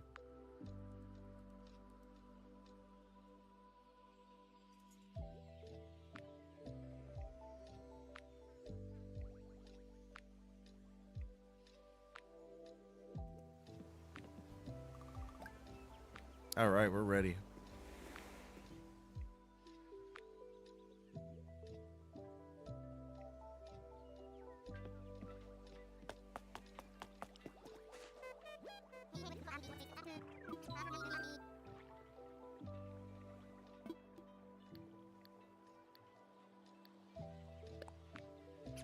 Tangy, you're on your 724th ticket right now. That is so many tickets, Madsy. Oh my god. Oh my god, oh my god, oh my god. Can we get hearts in chat for Madsy, please? Pretty please. Get some hearts for her. On this long journey you're on.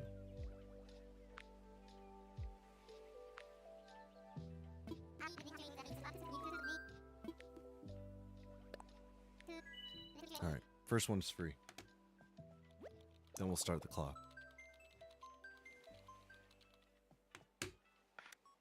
It's a long time. It's a long time. You know who's on Oasis right now, right? Manzi?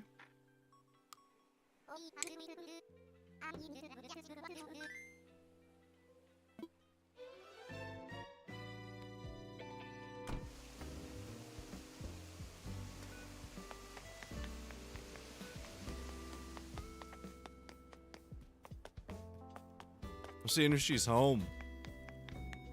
Gonna help you with your visual manifestation of Tangy. What's up, Boomer? Boomer doing a little fishing. Cute.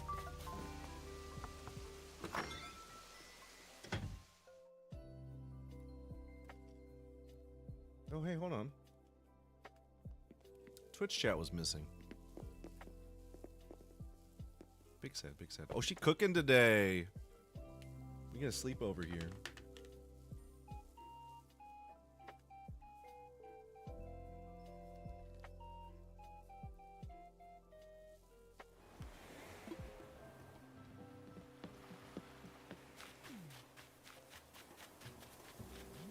Okay. Who's that? Iggy? Twiggy? Ziggy? What is his name? Puck? Completely wrong. I don't know who I was thinking about. He's wearing a little hockey outfit. So cute. Richard should get back into Animal Crossing. I have an island full of penguin villagers.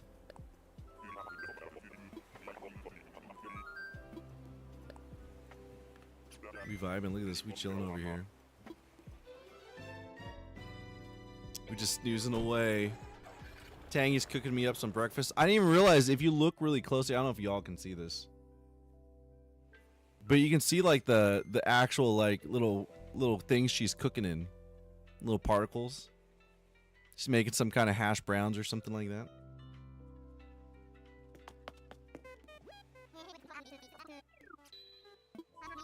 Let's go with Minecraft today. Minecraft.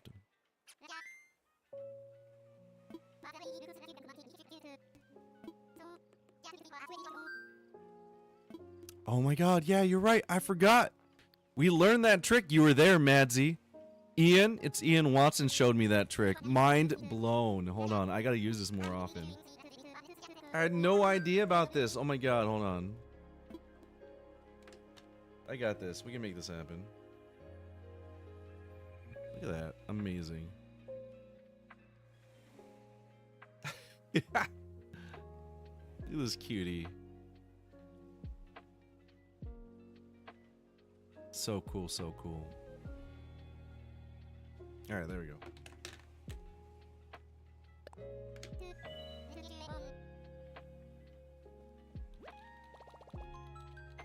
It's, what's that called when that happens? It's like placebo effect. Alright, we flying, folks.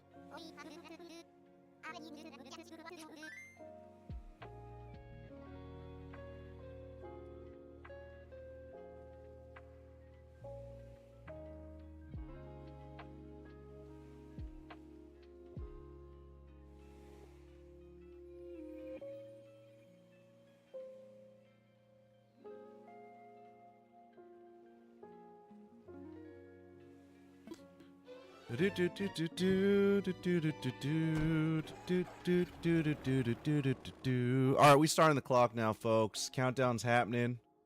I'm actually looking at the time. I gotta end stream early, like I said, so we'll probably get through the tutorial and I'll probably call it quitsies, just so I can get into my singing mode and everything. I'm supposed to order contacts. Today's my first day to be able to order contacts again, too. Are we hydrate, please, please, please, please.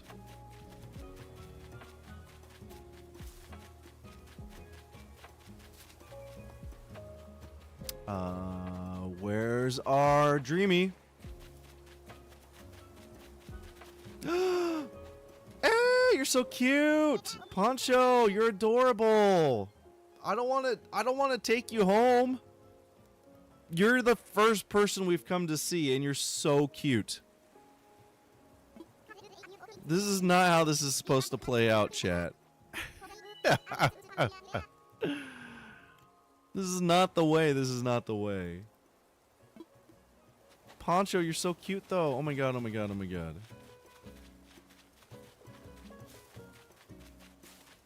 I don't know, folks. We could do that, but I feel like... Oh.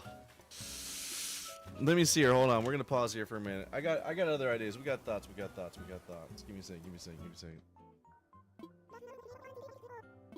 I got thoughts.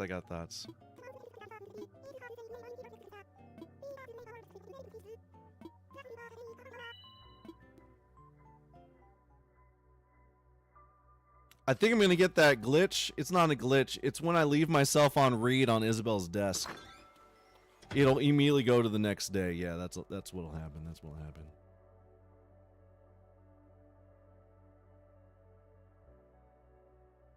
Kind of a fun glitch, though. Not one that's well reported. It's not really a glitch, honestly.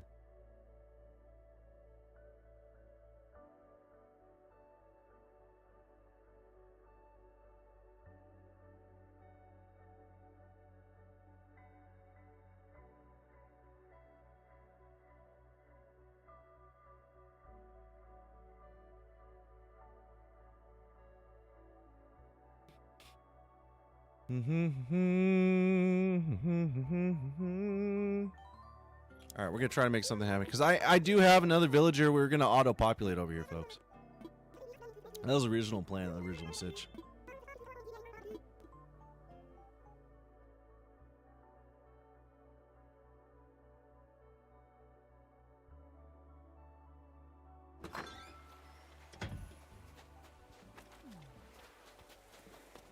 Who was it? It was. I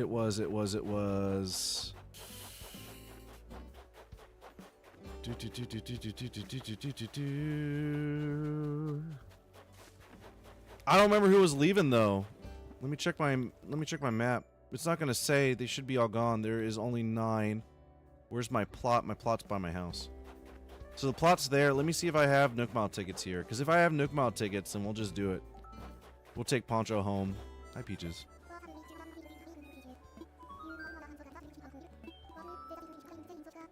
That could work out too. That's right, Deli moved out. That's right. This is Cleo, not Peaches. We'll go check out the campsite villager too.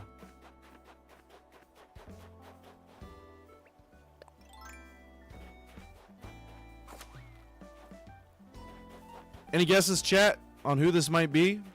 Anyone?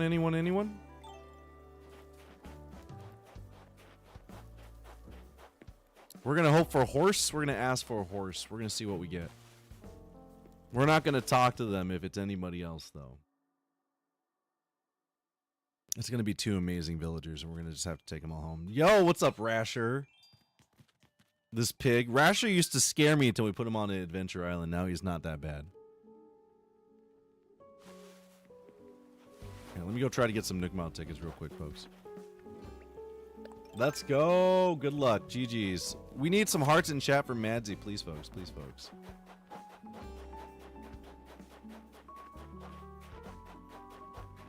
Let me drop into my house real quick.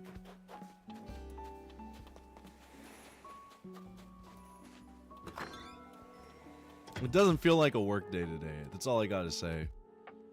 We might just take Poncho home. I think that's gonna happen because I know I'm supposed to end stream early today anyways. Yeah, we got plenty of tickets. Supposed to take a short day today. You're fine, Ems, you're fine. Yeah, you poor kiddo, don't jump. You're fine. She got scared by the clock.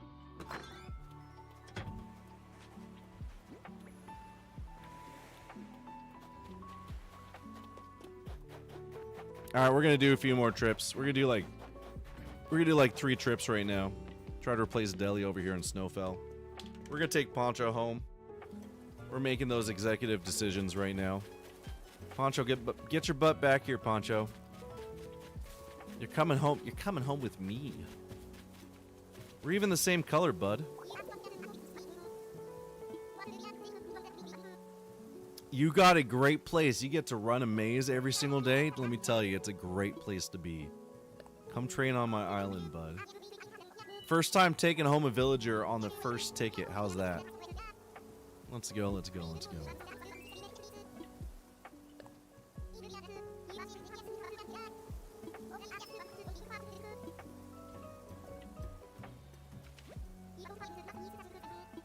All right, we did it, folks.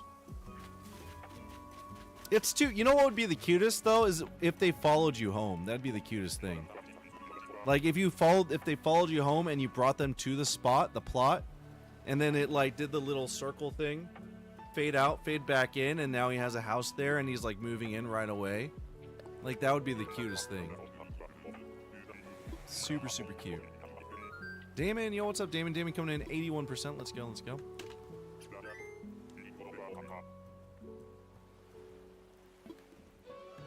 All right, friends.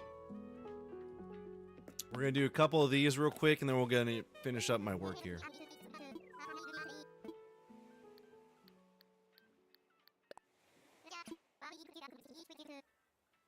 Did Twitch website layout change? I don't really know. Can anyone confirm website layout change for Twitch? Damon is asking. Montana Sarah, yo, what's up? How are you? How are you? How's your day? Happy Wednesday. Hopefully you're having a good Wednesday.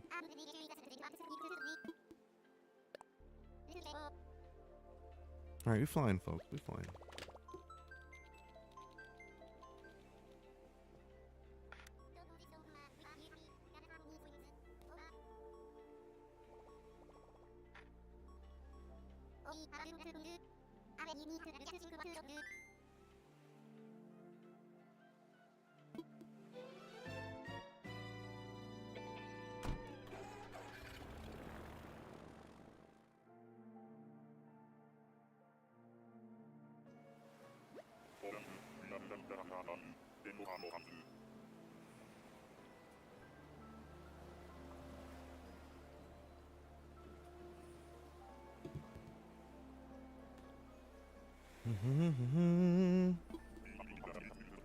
I love this outfit. I'm in my Target outfit right now, apparently. Channel name, title, category, viewer count, uptime is on top of the stream for me now. Used to be below. Oh, interesting. Yeah. Huh. Yeah, I don't really know. Still on bottom for Code Crunch. Still the same for everyone else. You want a different browser, Damon?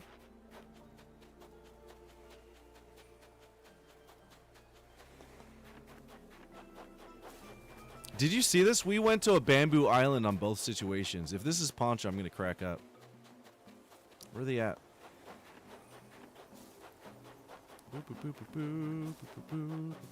I see the fireplace. Am I crazy? Yo, where are they at?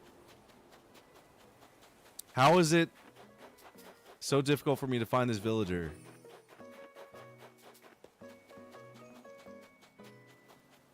How is this? Oh, there we go. Yo, it's Octavian. We love it. We love it. I see you. I'm saying hi to you, but we don't want you. Yeah, sorry, buddy. You're not the horse we want.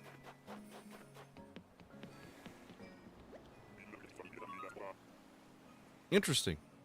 Yeah, odd. Very odd. Very odd. Because we're on Snowfell now, like a horse villager, but we're not really too concerned because eventually we're going to be doing dreamy bingo hunts again like we used to on this channel. So, honestly, whoever it is whoever it's going to be. Also, because the stream's so short today, it's probably just going to end up with an auto-populate unless we find someone in the next, like, 3 tickets. Right here.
Boop, boop, boop, boop, boop, boop, boop. What? Yeah, watch me find Tangy for you. I wish I could, like, stay here and give you a code to the island, and then you could travel here instead. Is this another... No, who the heck is this? Hugh! Hugh, what a pleasure! Oh my god, Hugh wouldn't recognize me, obviously, but Hugh was one of my first villagers on Oasis. What the heck, what the heck? This cute boy. I haven't seen you in forever, buddy. Well, yeah, what's going on? How are you? How are you? Oh my god. I'd take you home with me, but we're not going to. We're gonna go. Ben. Like a horse. We're just going on vibes. Whoever wants to come into our lives. But maybe a horse, maybe not a horse. Yeah, not too specific today.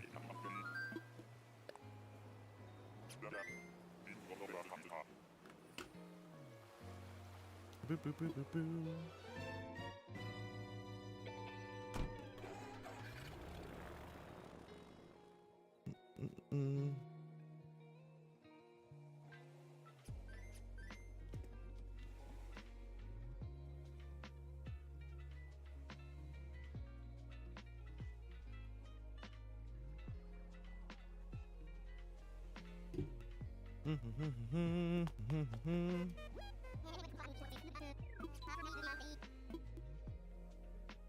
Ems, you're so cute, kid.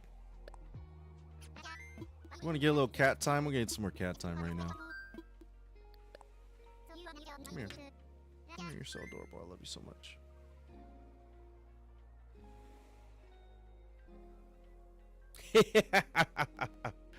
I've done similar things. I think we all have. 100%. 100%. Boop, boop, boop, boop, boop, boop, boop, boop, boop, boop, boop, boop, boop, boop, boop. Ah, it's an earthquake. Ah, it's an earthquake. No. How do people like the snow? I hear lots of people hate it. The snow on the game. I don't mind it. I think it's cute. But I'm a California kid. I don't get snow. IRL. So this is my snow experience. A lot of people hate it. From what I understand, anyways.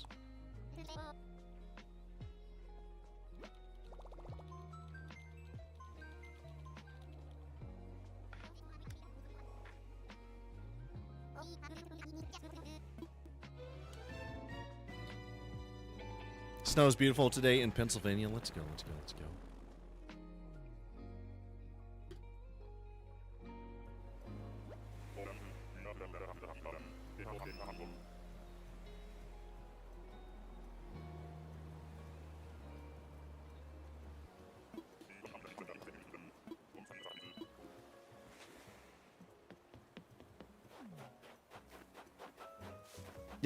Yeah, exactly. This is like my only place to get that experience. Ah! Hey, it's Lay on Blue Sky. One of my Blue Sky mutuals, former Twitter mutual, was recommending that I bring home a cute anteater. So we got Cyrano here. That's a great choice. All the villagers we've seen so far, I swear to God, are blue. We're gonna skip Cyrano. We're gonna go. I'm gonna do two more, and we gotta pick one of the next two. As a requirement, Because it's such a short stream today.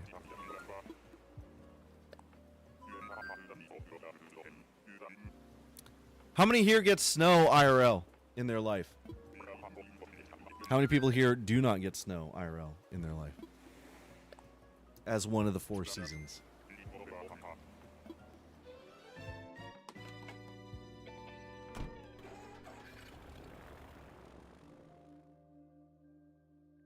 Supposed to go to Costco today? I don't want to go to Costco today. It should start to get a little less busy though, because LA clears out during the holidays, folks. Everyone goes home. It's snowing for you, Tuna? Tuna, what's up?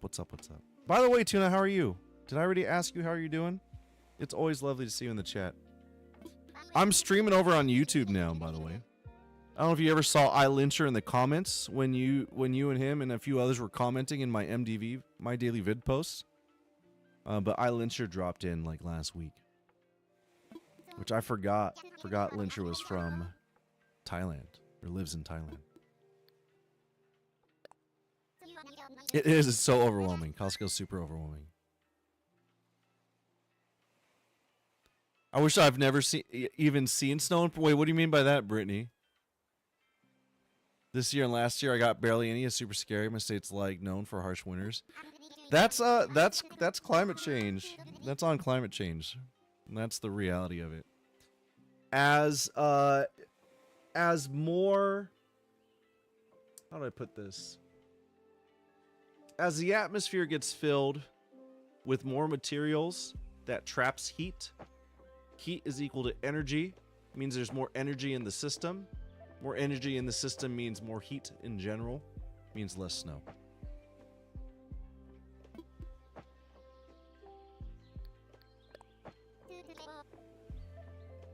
Last week, we had a bunch of issues with it. My computer shut down. We can only stream on YouTube when we're doing gaming content that's not on my computer. If I do gaming content, like if I play, especially if I play Fortnite. If I play Fortnite, it's a problem. My computer will crash on me. If I play Stardew Valley, my computer crashes on me. So we are only doing it on the Animal Crossing days, and we're only doing it on our Wednesday game development, which I think fits, right? Doing game development on this day, even though we're totally not doing that right now. We got 2 more trips, 2 more trips, 2 more trips.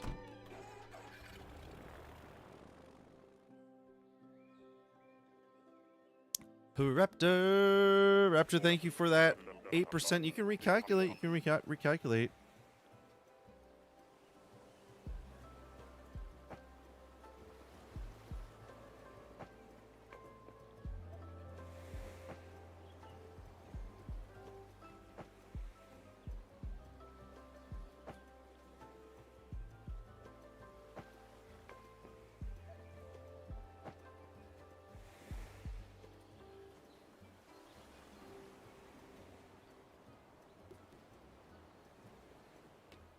Yeah, exactly. I mean, you know, we've always been an Animal Crossing stream from the get-go.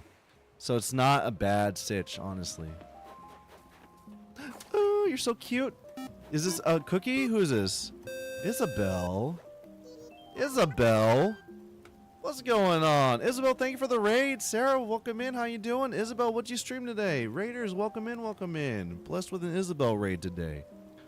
Yeah, tell me what you streamed, folks. You probably all know me. My name is KyleLXD. I am a somewhat wholesome streamer. We typically do Animal Crossing content. We're doing it right now. We're supposed to be doing coding and co-working, but we are trying to find a Dreamy. I have 1 more ticket to spend before we take them home, and I either take home Maddie or I take home whoever comes up next, whatever that happens to be. Yo, let's go, let's go, let's go. Is that your main content right now? Is Disney Dreamlight Valley? You do anything else? Let me get that shout out going. Oh, Hoku beat me to it. But yeah, welcome in, folks. Thank you for being here. If you got a raid and run, please go take care of yourself. I know how streaming can be, but if you're here for some cool, fun, yapping vibes, that's kind of what we're doing. We're just yapping, chatting, trying to have a fun day today. Did I just get Disney Dreamlight? No. I decided that I like my Disney content to be like something that I watch and not something that I play, for whatever reason.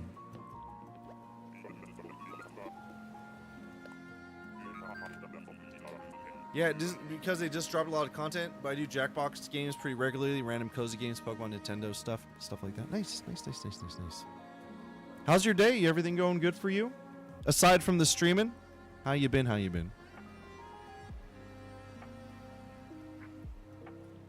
How much to get you to play Infinity Nick? It doesn't seem like my kind of game though. It's an adorable game. Don't get me wrong, it's absolutely adorable. I love watching Ian play because he's squealing the whole time, and I just think it's absolutely amazing, hilarious, and lovely. But I don't know if it's my kind of game. I don't know. I feel like because it's got the cozy vibes and all that kind of stuff. Can I play a boyo? Like, can I be a cute boy? And are the clothing options for the cute boyos as good or equal to? That's what I want to know. Not that I don't mind playing as a girl character and having pretty dresses. It's only Nikki. It's a gacha game. That's hard. That's a hard sell. Can you play it without having to buy items? You only play as Nikki in the variety of ways that you can be. Infinity Nickies. I get it. All right, this is it. Whoever this is who we're taking home, folks. And that's the sitch. You can play as a boy, like Nikki as a boy. People do complain about the male clothing, but they have been making more of an effort to add gender-neutral clothing. Nice, good. It's like Genshin Impact. Oh, I gotcha. That makes sense. It's typically like that, but I don't typically complain about that kind of stuff myself personally. I'll tell you this. This is something I've felt for a very long time, but I do believe that like the more standard male clothing, I don't know how to word that, is boring. The kind of clothing styles that men are supposed to wear are so boring. I love women's clothing for like the infinite levels and layers and abilities to express herself. And I wish that men could be willing to be just as fabulous. But no, we got to wear t-shirts and jeans and boring things like that. And we can't add a little color and a little pop, a little layer to our lives. That's part of my desire to be like a clothing designer. Is I want to eventually like express myself and like try to do that. Yeah, 100%, 100%. Again, I'll say it. That's on the patriarchy, right? I always say, it's like a trope. I say that IRL so many times, often. Men need to be free. We need to free ourselves up, men. 100%, 100%.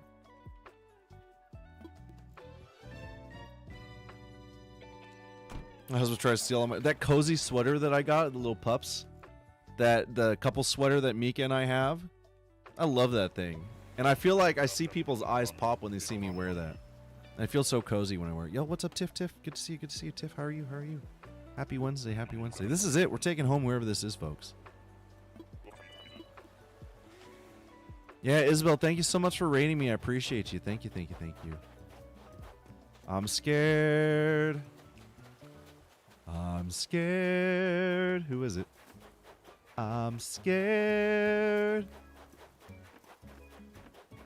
Who's in our life? Who is it? Where are they at? What the heck? There's a fire, right? Are they over here? Oh. I'm not a fan of Elise.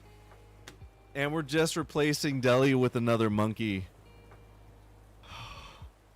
And I said I would take her home with me. I'm not one to hate on other villagers. I'm trying my best to be a good person. I said I would do it. I said I would take her home with me. Let it autofill. No monkeys.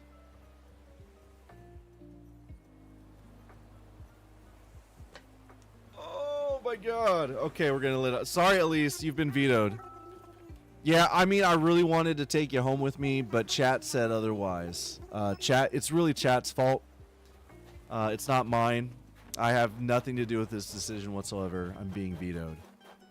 So don't blame me. We'll see you later. You didn't hear it at all, right? We didn't say leave her there. Everyone, it's a resounding autofill from across the board. All the platforms. We're going home. We're going to autofill. We're going to get back into the coding and co-working right now, folks. I'm just going to finish up this little section that we're supposed to be doing, and then I'll be saying goodbye a little early today. We're very positive. Wilbur. 100%. Richard in the chat. Richard coming in at 1%. Not sus at all. Let's go.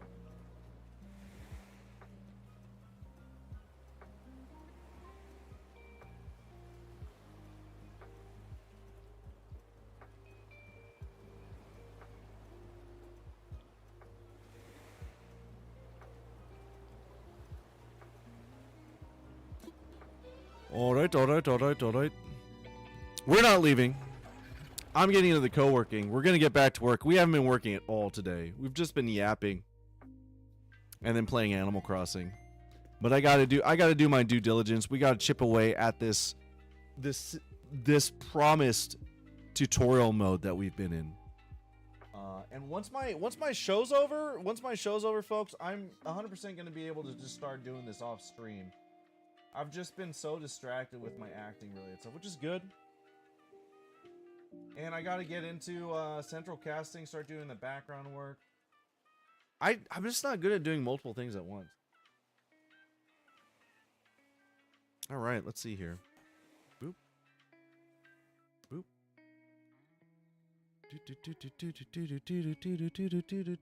Yeah, it's a water cooler. That's a great way to put it. I like that. Richard, how's your day? Don't you want to see who's going to be there? No.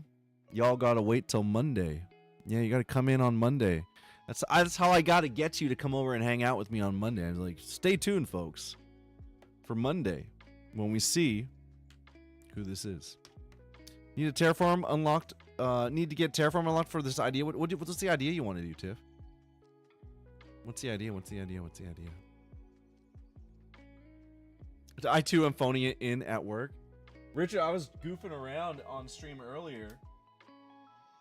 I was saying how funny would it be for me to be at work and I'm just doing this on screen and being like making this little chicken jump around on the webcam. Boop, boop, boop, boop, boop. And your boss walks in. He's just like, Kai, can I speak to you for a minute? We need to talk about your productivity here at cogswheelcogs.org or whatever. All right, here we go. Look, we're working. Easy peasy, lemon squeezy. Let's go, let's go. Sometimes, you know what? Honestly, I call them like unofficial days off. Sometimes you got to shirk the duties. You got to take it to the man. You got to improve the value of your paycheck by not working as hard. I think that's real. If they can't give us a 36-hour work week, that's what we got to do. That's what we got to do to make it happen. 100%, 100%. All right, let me open up Unity real quick. We'll get this application up. Richard, do you want to see my website? Chad, do you want to see my website as it currently stands? I'm so proud of myself. It's right here. It looks so awful. But it's better each time you look at it, it gets a little bit better. Just a tiny bit, just a tiny bit, just a tiny bit. I'm working 48s this week and next 48-hour work weeks. No. I used to work 60-hour work weeks at the blue collar job I had. That thing that killed me. Absolutely killed me. Yeah, 32. That's what I mean. 32, not 36. Let's go with the 32-hour work week. Let's go. Let's see here. Yeah, so this is my website right now. Game Tangent, creating games in support of the games we love. So this is what you're gonna see. This is gonna look prettier over time eventually. And then over here, you'll be able to click here and go to Dreamy Bingo. And essentially, everything that you can navigate to, Dreamy Bingo, your sus check, all that kind of stuff is going to be on this top bar up here. And we're going to keep it super simple. Super. Yeah, passive income, that's where it's at, folks.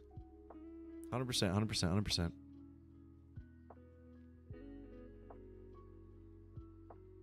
I would love to be like a creative that makes his income passively. That'd be so cool. What an ideal situation.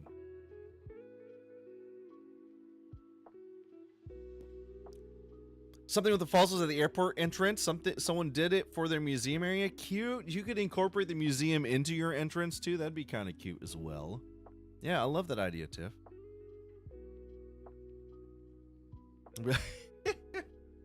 It's okay to be a part of the land-owning capitalist class as long as you're doing it in another country. Is that the rules that we're saying? Yeah.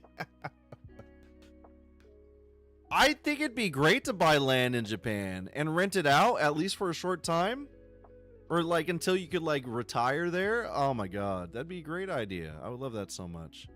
Let me tell you about my parents. My parents bought property in Arizona once.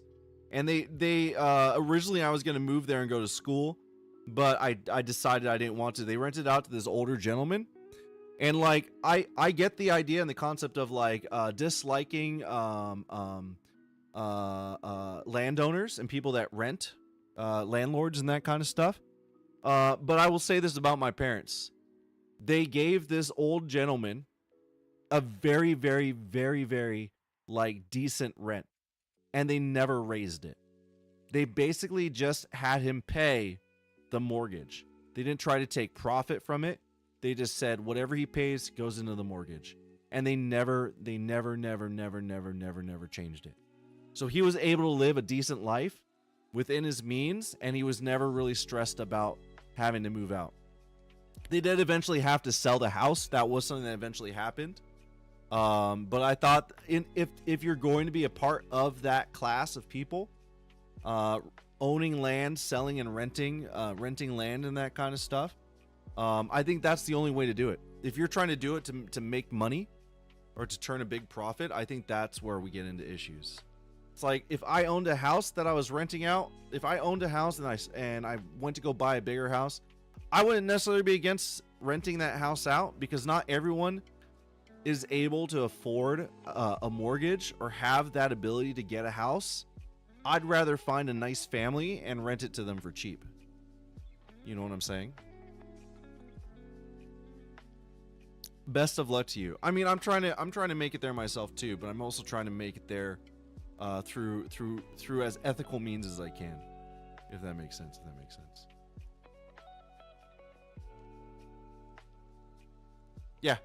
Agreed. Honestly,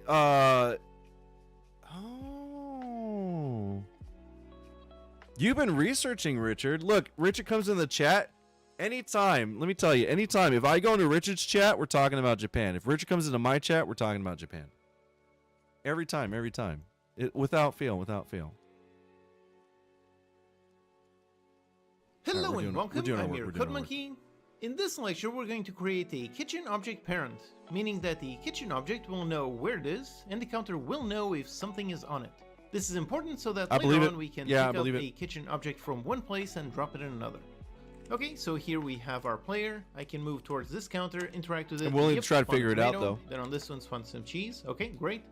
But I cannot do anything else. In fact, if I interact what's a up, bunch more folks? I times, see you coming in over here. really all I did was just spawn a whole bunch more cheese. So instead, I want to be able to spawn some cheese and then pick it up. So let's think about exactly what that means. We want a kitchen object to essentially be placed on a specific place. Based on the design that we're trying to implement, we're never going to have a kitchen object just randomly strewn around the floor. We're not going to have tomatoes all over the floor. Instead, the objects will always need to be placed somewhere, and that somewhere can be either a counter or it can be being held by the player.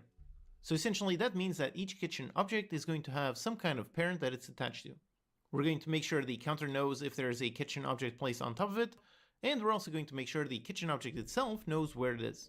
So first let's do that logic over here on the counter. So on the clear counter script, let's keep a field for a kitchen object. So just a simple private of type kitchen object. Then when the player interacts with it, agreed. by the way, we can get rid of these debug transforms, debug logs, we no longer need them. Okay, so when the player interacts, so if the kitchen object is null, if so, then we're going to spawn it. Then when we spawn it, let's assign it. So this one equals the kitchen object get component of type kitchen object. Okay. So if that one is null, we spawn it and we assign it. And just with this, we should have fixed the issue where we can spawn infinite objects. So over here, I can interact. And now if I interact a bunch more times, and I'll look in the hierarchy inside the clear counter, and I go inside the counter top point, nope, there's only one tomato. Okay, great. So with this, basically we made the clear counter know if there's something on top of it. Now let's do the other side. So let's go into the kitchen object and make sure that it knows where it is. So over here on the kitchen object script, let's add a simple field for a counter. So private of type clear counter for the clear counter. Can you get into the 1% just so that you can take the whole system down, or do you just become another cog in that whole wheel? That's what I want to know. We're not, man, I'm not working today. Parameter of type clear counter. Okay, great. And then we're going to have a Oh, so man, this is a hard day today. It's because we took that break and we did something different last week. We weren't working on the game last week. There's only one tomato. Okay, great. So we're out of the routine. So with this, basically, we made the clear counter know if there's something on top of it. One key and kitchen. Some cheese. Okay, great. Move towards this counter, interact with it, and yep, spawn a tomato. Then on this one, spawn some cheese. Okay, great. But I cannot do anything else. In fact, if I interact a bunch more times, I'll settle for the top 15%, and we'll get there with a 90% ethical rating. That's what we'll do. We won't be 100% ethical. We'll be about 90% ethical, but it'll only be the top 15%. We'll only be able to live for about 4 lifetimes, as opposed to 100,000 lifetimes on top of our current existing lifetime. Yeah, I think that's okay. That's a reasonable sacrifice to make. That's so awful. Yeah, 95, maybe 95. So we only get 2 lifetimes of money. That sounds pretty. that sounds pretty reasonable to me. Can I have like upper middle class? I think I'd accept that. Honestly, let me tell you, I wouldn't mind like, you know, the streamer dream and the content creator. The dream, that kind of stuff. I feel like in that regard, like I don't mind if I make a lot of money as a content creator and then I just live within my means. You know what I mean? So I do have like a backup for emergencies. So if I need to like stop doing this and do other things to make income, at least that way I could just like live and do this.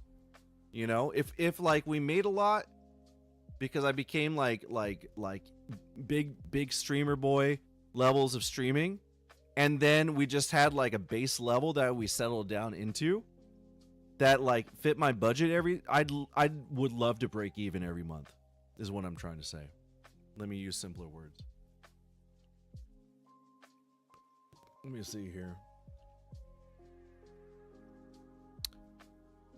That's the joke though. Like what happens if you get that money and suddenly it just poisons you? You know what I mean? Right? The true I mean, I'm honest, I'm serious. The true divide that we got in this world is a class divide.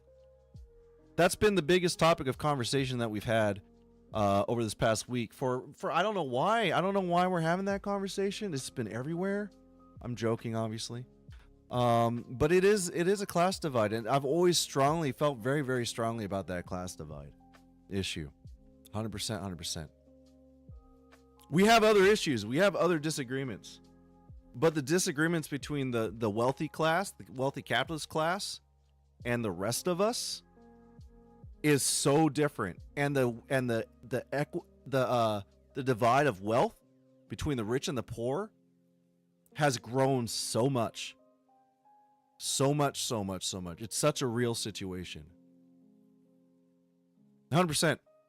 But I will say this. Somebody that I care about dearly did say this once. With great power comes great responsibility. And I think that's one of the most resounding messages of Spider-Man. And it says a lot about me because I was a big Spider fan my entire life. Spider-Man fan. Spider fan.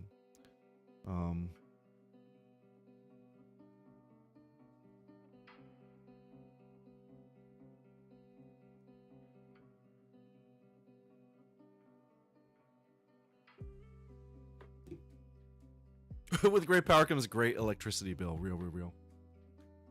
Look, I'm not even working. I tried to get back into coding and I picked up my Wiimotes instead. Hilarious. Alright, work mode. Let me get the clock started. Let's do that. Clock running, I'm working. Yap mode engaged.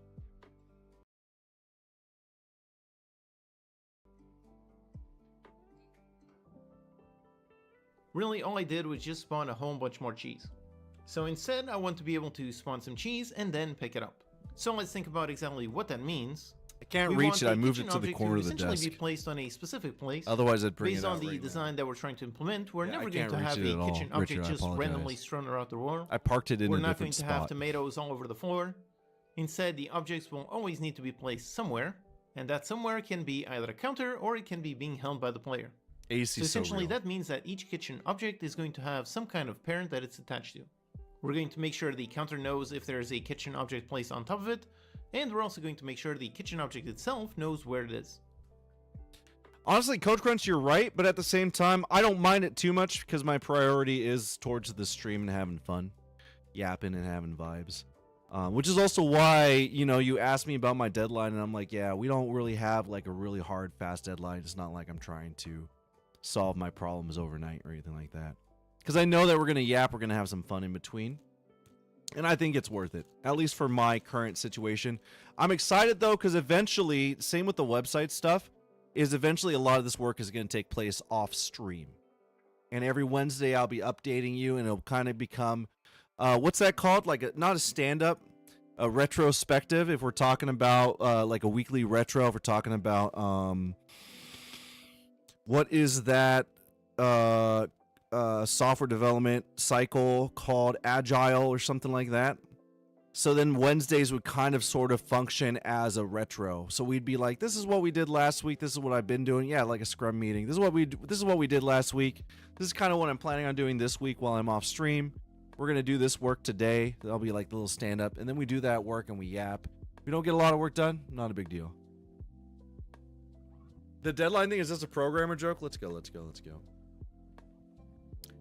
Anything that affirms that I belong in this space matters to me, because I definitely have a healthy dose of imposter syndrome when it comes to software development. I don't get a lot done on my co-working as well. My friends, my two friends, the ones I'm gonna go see this Sunday, they want to do some pair programming with me, and we might do that for the website. And let me tell you, if we do that, that website's probably gonna look really amazing because they're just really they've been working in those spaces. They got their brains around it, that kind of thing. Always trying to finish. My biggest thing is I've defined the game. And we're trying to make sure that we keep that scope narrow, focused. We don't get any scope creep. We don't get any feature creep. Because that's what's going to cause us to never finish the game. Right? Like that space game. What's that game called? I can't remember right now. Alright. I'm focusing. So first, let's do that logic over here on the counter. So on the clear counter script. Okay, clear counter script. We're going to go ahead and go down here. And we're going to go ahead and open our C# project. I'm going to put this on the left-hand side so I can't see things over here. Oh, yeah. Yeah, feature creep is like, oh, you know what would be really cool? Is if we had like a store-based leveling system in this game. Let's add that to the list of things we want to do. Oh, you know what else would be really cool? Because it's a creative space. You're always coming up with new ideas, new things you want to add in. And then the game never ends. Yeah, so easy. That's why when we first defined the game, we really try to define the very specific features that we want to work on first, so that we don't start to throw things at the wall and see. It's fun to do, but it creates a lot of spaghetti code, a lot of complicated mess, and that kind of thing, and leads to burnout, things like that. Okay. No, we're gonna do it like this. We're gonna keep that up here. We're gonna bring the video over to this side, like so. We're gonna bring that left monitor up, like so. And now we're gonna watch them like this. Okay. Let's keep a field for a kitchen object. So just a simple private of type kitchen object. Then when the player interacts with it, by the way, we can get rid of these debug transforms, debug logs, and all. Okay. Once again, folks, I gotta say, thank you so much for hanging out with me on this coding and co-working day. You being here does help me. I promise it helps me, because it keeps me focused on the task of creating something. Even if we don't get a lot of work done on any given Wednesday, the fact that we're trying to do a little bit each time means that we're just a tiny bit closer to our goals. And that is the trick, right? That's the secret trick that allows us to succeed in life, is doing tiny bits of work over a long period of time. My brain's not wired that way. I've always been I got to get it done and get it done all at once. And I got to be ready to start it. Otherwise, I won't start it. And those things are things that make it harder for me to succeed or complete things that I want to complete. But by hacking the stream and requiring us to be here every Wednesday, we're guaranteed to at least get like one line of code done every single day or every Wednesday. And it also gives us a chance to do something together. Let's see here. Private kitchen object, like so. Keep on watching. Oh, we need them. Okay, so when the player interacts, so if the kitchen object is null, if so, then we're going to spawn it. Then when we spawn it, let's assign it. So this one equals the kitchen object get component of type kitchen object. Okay. And the important thing is that I understand what's happening here, right? So it says if. So we're making it so that an object appears on the counter. This is the first thing. If I interact, an object should appear on the counter, but an object should only appear on the counter if there's nothing on the counter, right?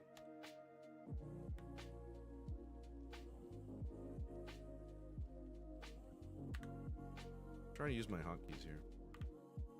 Nope. How do you do this? There we go.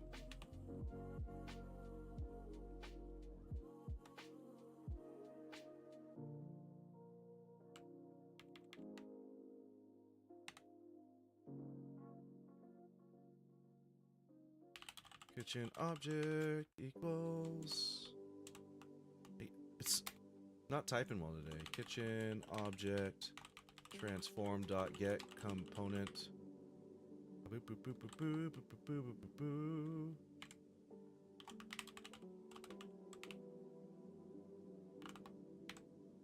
Like so. So if that one is null, we spawn it and we assign it. And just with this, we should have fixed the issue where we can spawn infinite objects.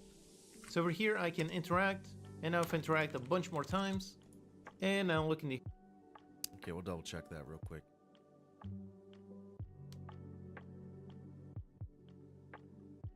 We're in my console right here. We're moving around.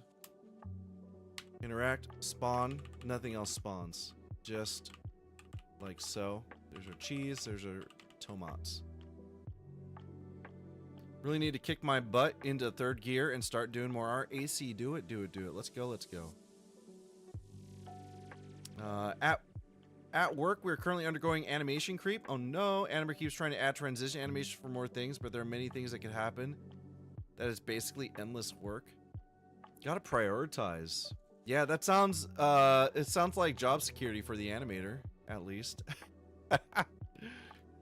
If they keep on coming up with things to do, then there's always work around the shop. I always love yapping on a Wednesday, and all serious co-working is always my favorite. Brittany, I love you so much. I appreciate that. I worry, and I definitely still worry that like the co-working coding stream is so different from what we normally do. But I feel like we've started to kind of get a routine with it, which makes me really, really happy.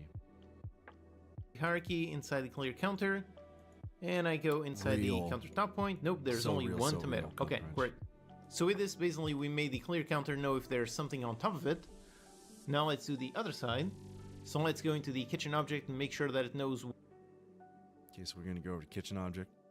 The kitchen object. Where it is.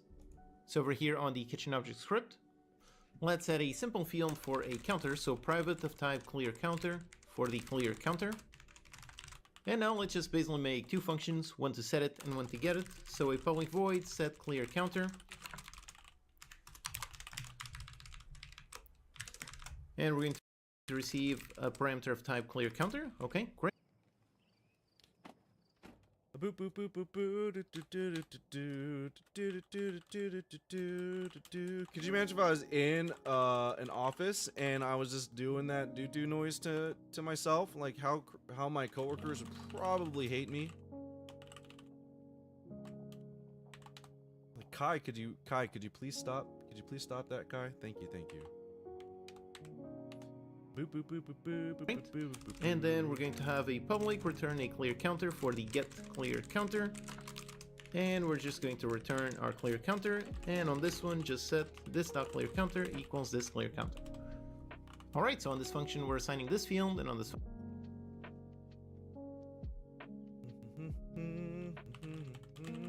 Do I understand what I'm doing? I think so.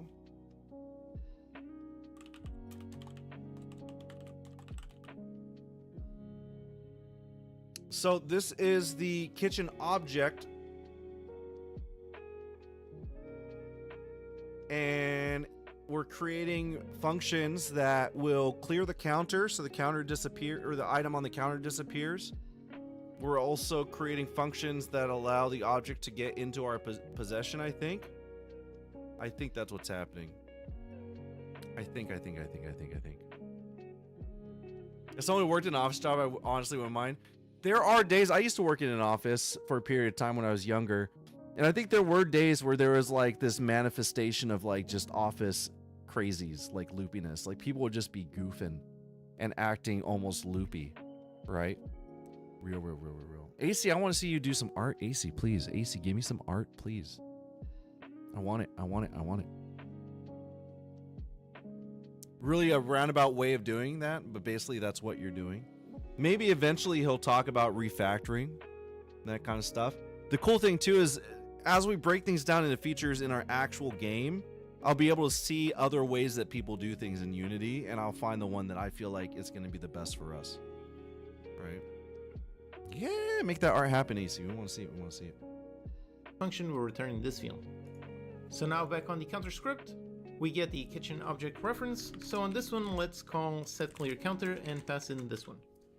And if it is not null, so if there's something on top of this, let's just do a debug.log. Let's go onto the kitchen object and get the clear counter. So we should be able to click once and spawn an object, and click twice, and the second time we should kitchen object dot get clear counter, like so.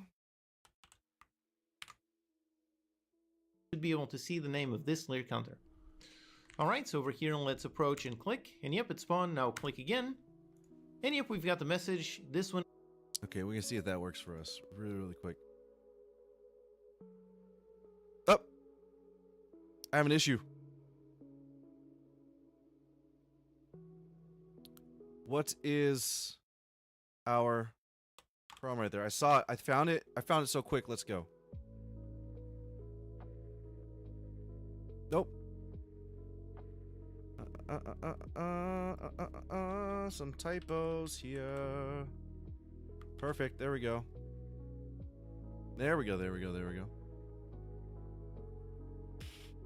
He favors scriptable objects too much in my opinion. A lot of things he massively overcomplicates just so it works with scriptable objects. They are great tutorials though. Do you think he's doing it just as a means of helping to cement scriptable objects, or do you think he's using it as a sort of crutch? What is the alternative to that, even though I might not understand it? Okay, let's check this out. I'm checking it. We got our tomato, and then there's that. So we're on track. We're on track. We're on track. Very good. Very good. Is on the clear counter. Okay, great. So far, so good. So the counter knows if there's a kitchen object on top of it, and the kitchen object itself knows where it is. Now let's add some logic to be able to change a parent counter.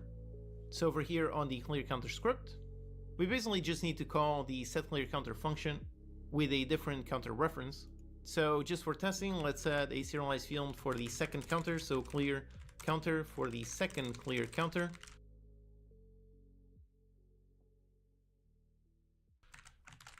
Now we're doing this just for testing, just to make sure the logic works before we come up with a more general system. Okay.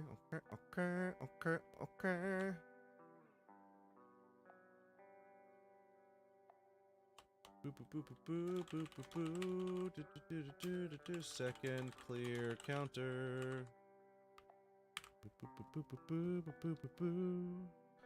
So just for testing, let's come up with some input. And again, for testing, using the legacy input manager to get something quickly up and running is a great thing. So let's quickly get a button input on the counter. So let's make a private void update. And for testing, we only want the testing to work on one counter. So let's also add up here just a bool testing, and then on update, if we are testing and we have the input.getKeyDown on, let's say, the T key. So if you have that, then we can run some kind of testing code.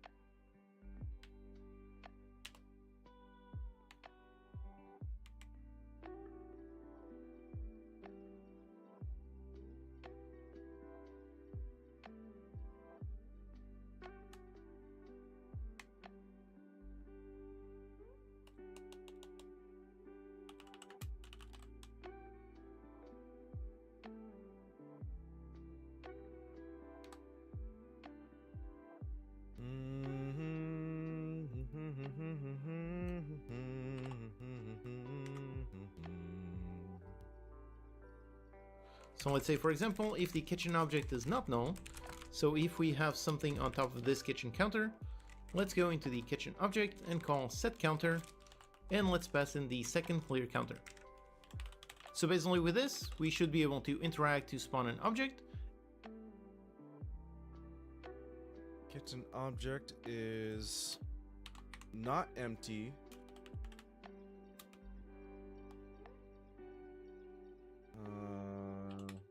Kitchen object, so it's going to spawn a new object somewhere else. right.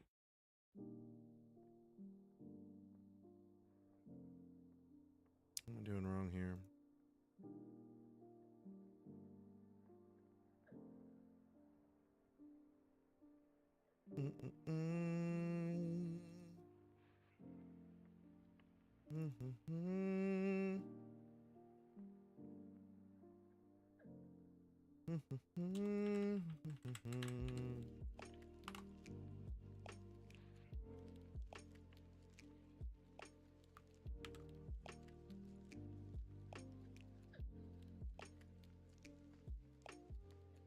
Spelling that wrong? What is this? Why is that giving me some linting over here? All programmers are different. The upside of scriptable object is basically how you create objects in the project. It's just a preference thing. Scriptable object is just a data container. You could do the same thing with a structure or class in an array. But in Unity, if you have a lot of elements in an array, the game could get laggy, but you need a lot of elements in the array. Also, scriptable object references are cheaper than memory allocations for arrays, but overall, it's some very minimal impact type stuff. So it's like, it's nuance. Basil, what's up, Basil? Basil, how are you? Happy Wednesday. How's your day? How's your day, Basil? Private void update if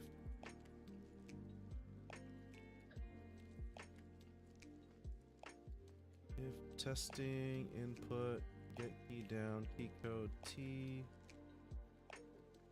this boyo right here,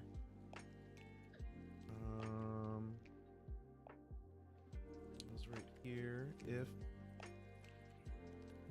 kitchen object not equal null. It says it's right. I don't know what I'm doing wrong here. I don't know why I have this linting here. Private. Oh, private kitchen. Oh, this is it right here. There we go.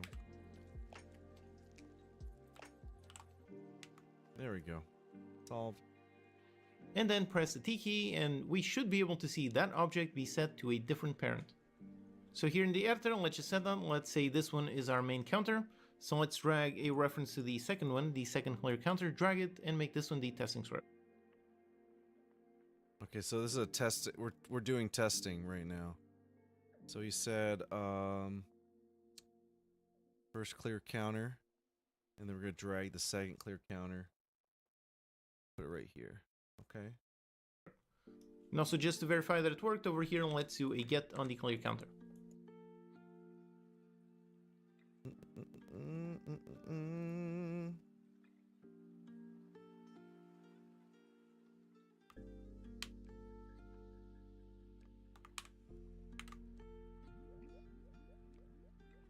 Alright, so let's test and see. Okay, so here we are. Let's approach this I got one, it, code. interact, and there you go, spawn tomato. And now if I interact again, yep, it says tomato. I think we fixed it. Oh no, I still have the misspelling. So, oh yeah, right here. Derp. Yep, derp. I see it. Thank you, thank you. Derp.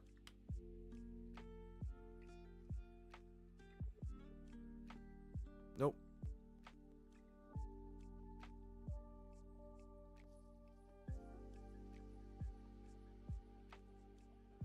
Did we save?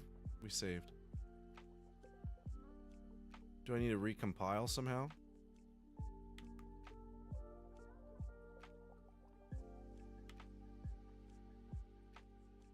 Oh, I got one more right here. There we go. Okay, we're good now. I love it. I appreciate it. Day was great. Today I taught my 2 ASL classes in person. I love it. They were such sweet kids. Made me and my friends cards. That's so cute, Basil. That sounds like so much fun. Yeah, super cool, super cool. I got hearts for you. What the heck? What the heck? That sounds great.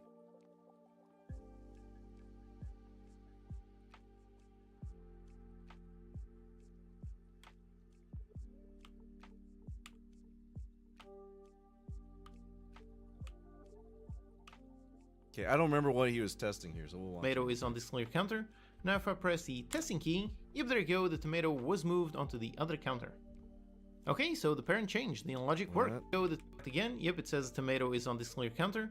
Now if I press the testing key, Yep, there you go, the tomato was moved onto the other counter. Okay. Okay. My console.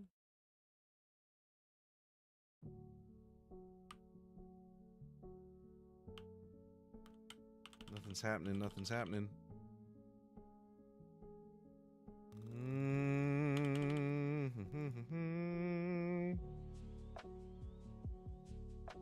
What am I doing wrong here?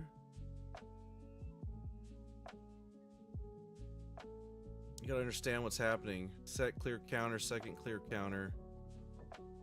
Debug kitchen object. Let me just check the code real quick. Now for post model, and also just to verify. Okay, so here we are. Do a get on.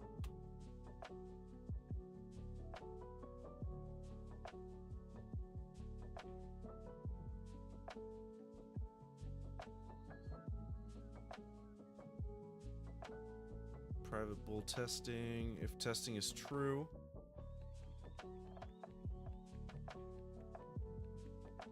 Input get key down, key code T. So if T and that happens, we test this.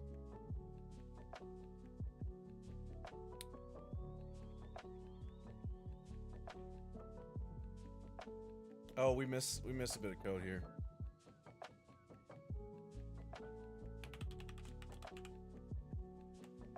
Emmy's getting so comfy on me right now. It's so cute when she does this.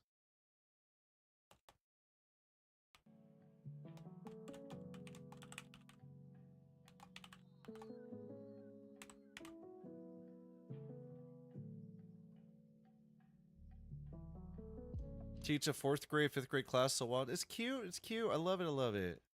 I bet they're adorable too. Little kids. I couldn't be a teacher, Basil. Because I'd see the bullies and I'd be mean to them. Because of my trauma. I'd get triggered so fast. I'd be like, listen here, you little punk. So it's still not working. What am I missing? Boo boo boo boo boo boo boo.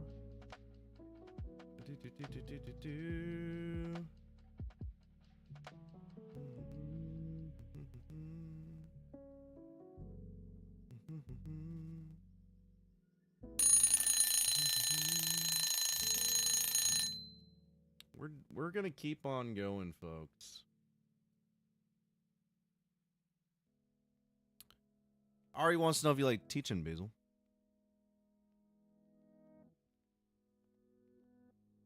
So what am I doing wrong? Why is it not doing the things that he has going on here? Let me see, let me see. Let me try this, let me try this. I think I have my counters reversed too, that might be it. So if we go here. Nope.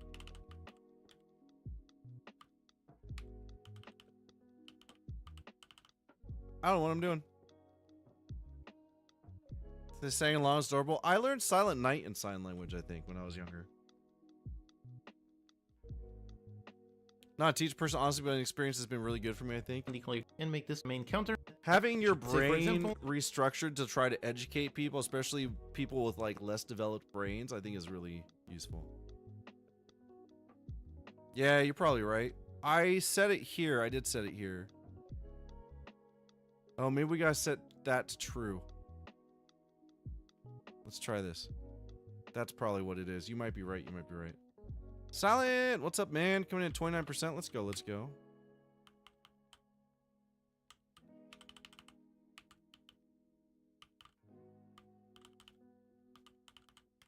Nope. Nope, nope, nope, nope. If the kitchen object is not, so if we only want the testing to work on one counter, so let's also add up here just a bool We are testing, out of time, folks. and then on update, if we are testing and we have the input.get key down on, let's say, the T key. I don't want to end. So if you have that, then we can run some kind of testing code. So let's say, for example, if the kitchen object is that's not our null, punishment for yapping, so if we have something on top of this kitchen counter, let's go into the kitchen object and call set counter, and let's pass in the second clear counter. So basically with this, we should be able to interact to spawn an object, and then press the T key, and we should be able to see that object be set to a different parent. So here in the editor, let's just set that. Let's say this one is our main counter. So let's drag a reference to the second one, the second player counter, drag it, and make this one the testing script. And also just to verify that it worked over here. I bet you I know exactly what I did. So we're here.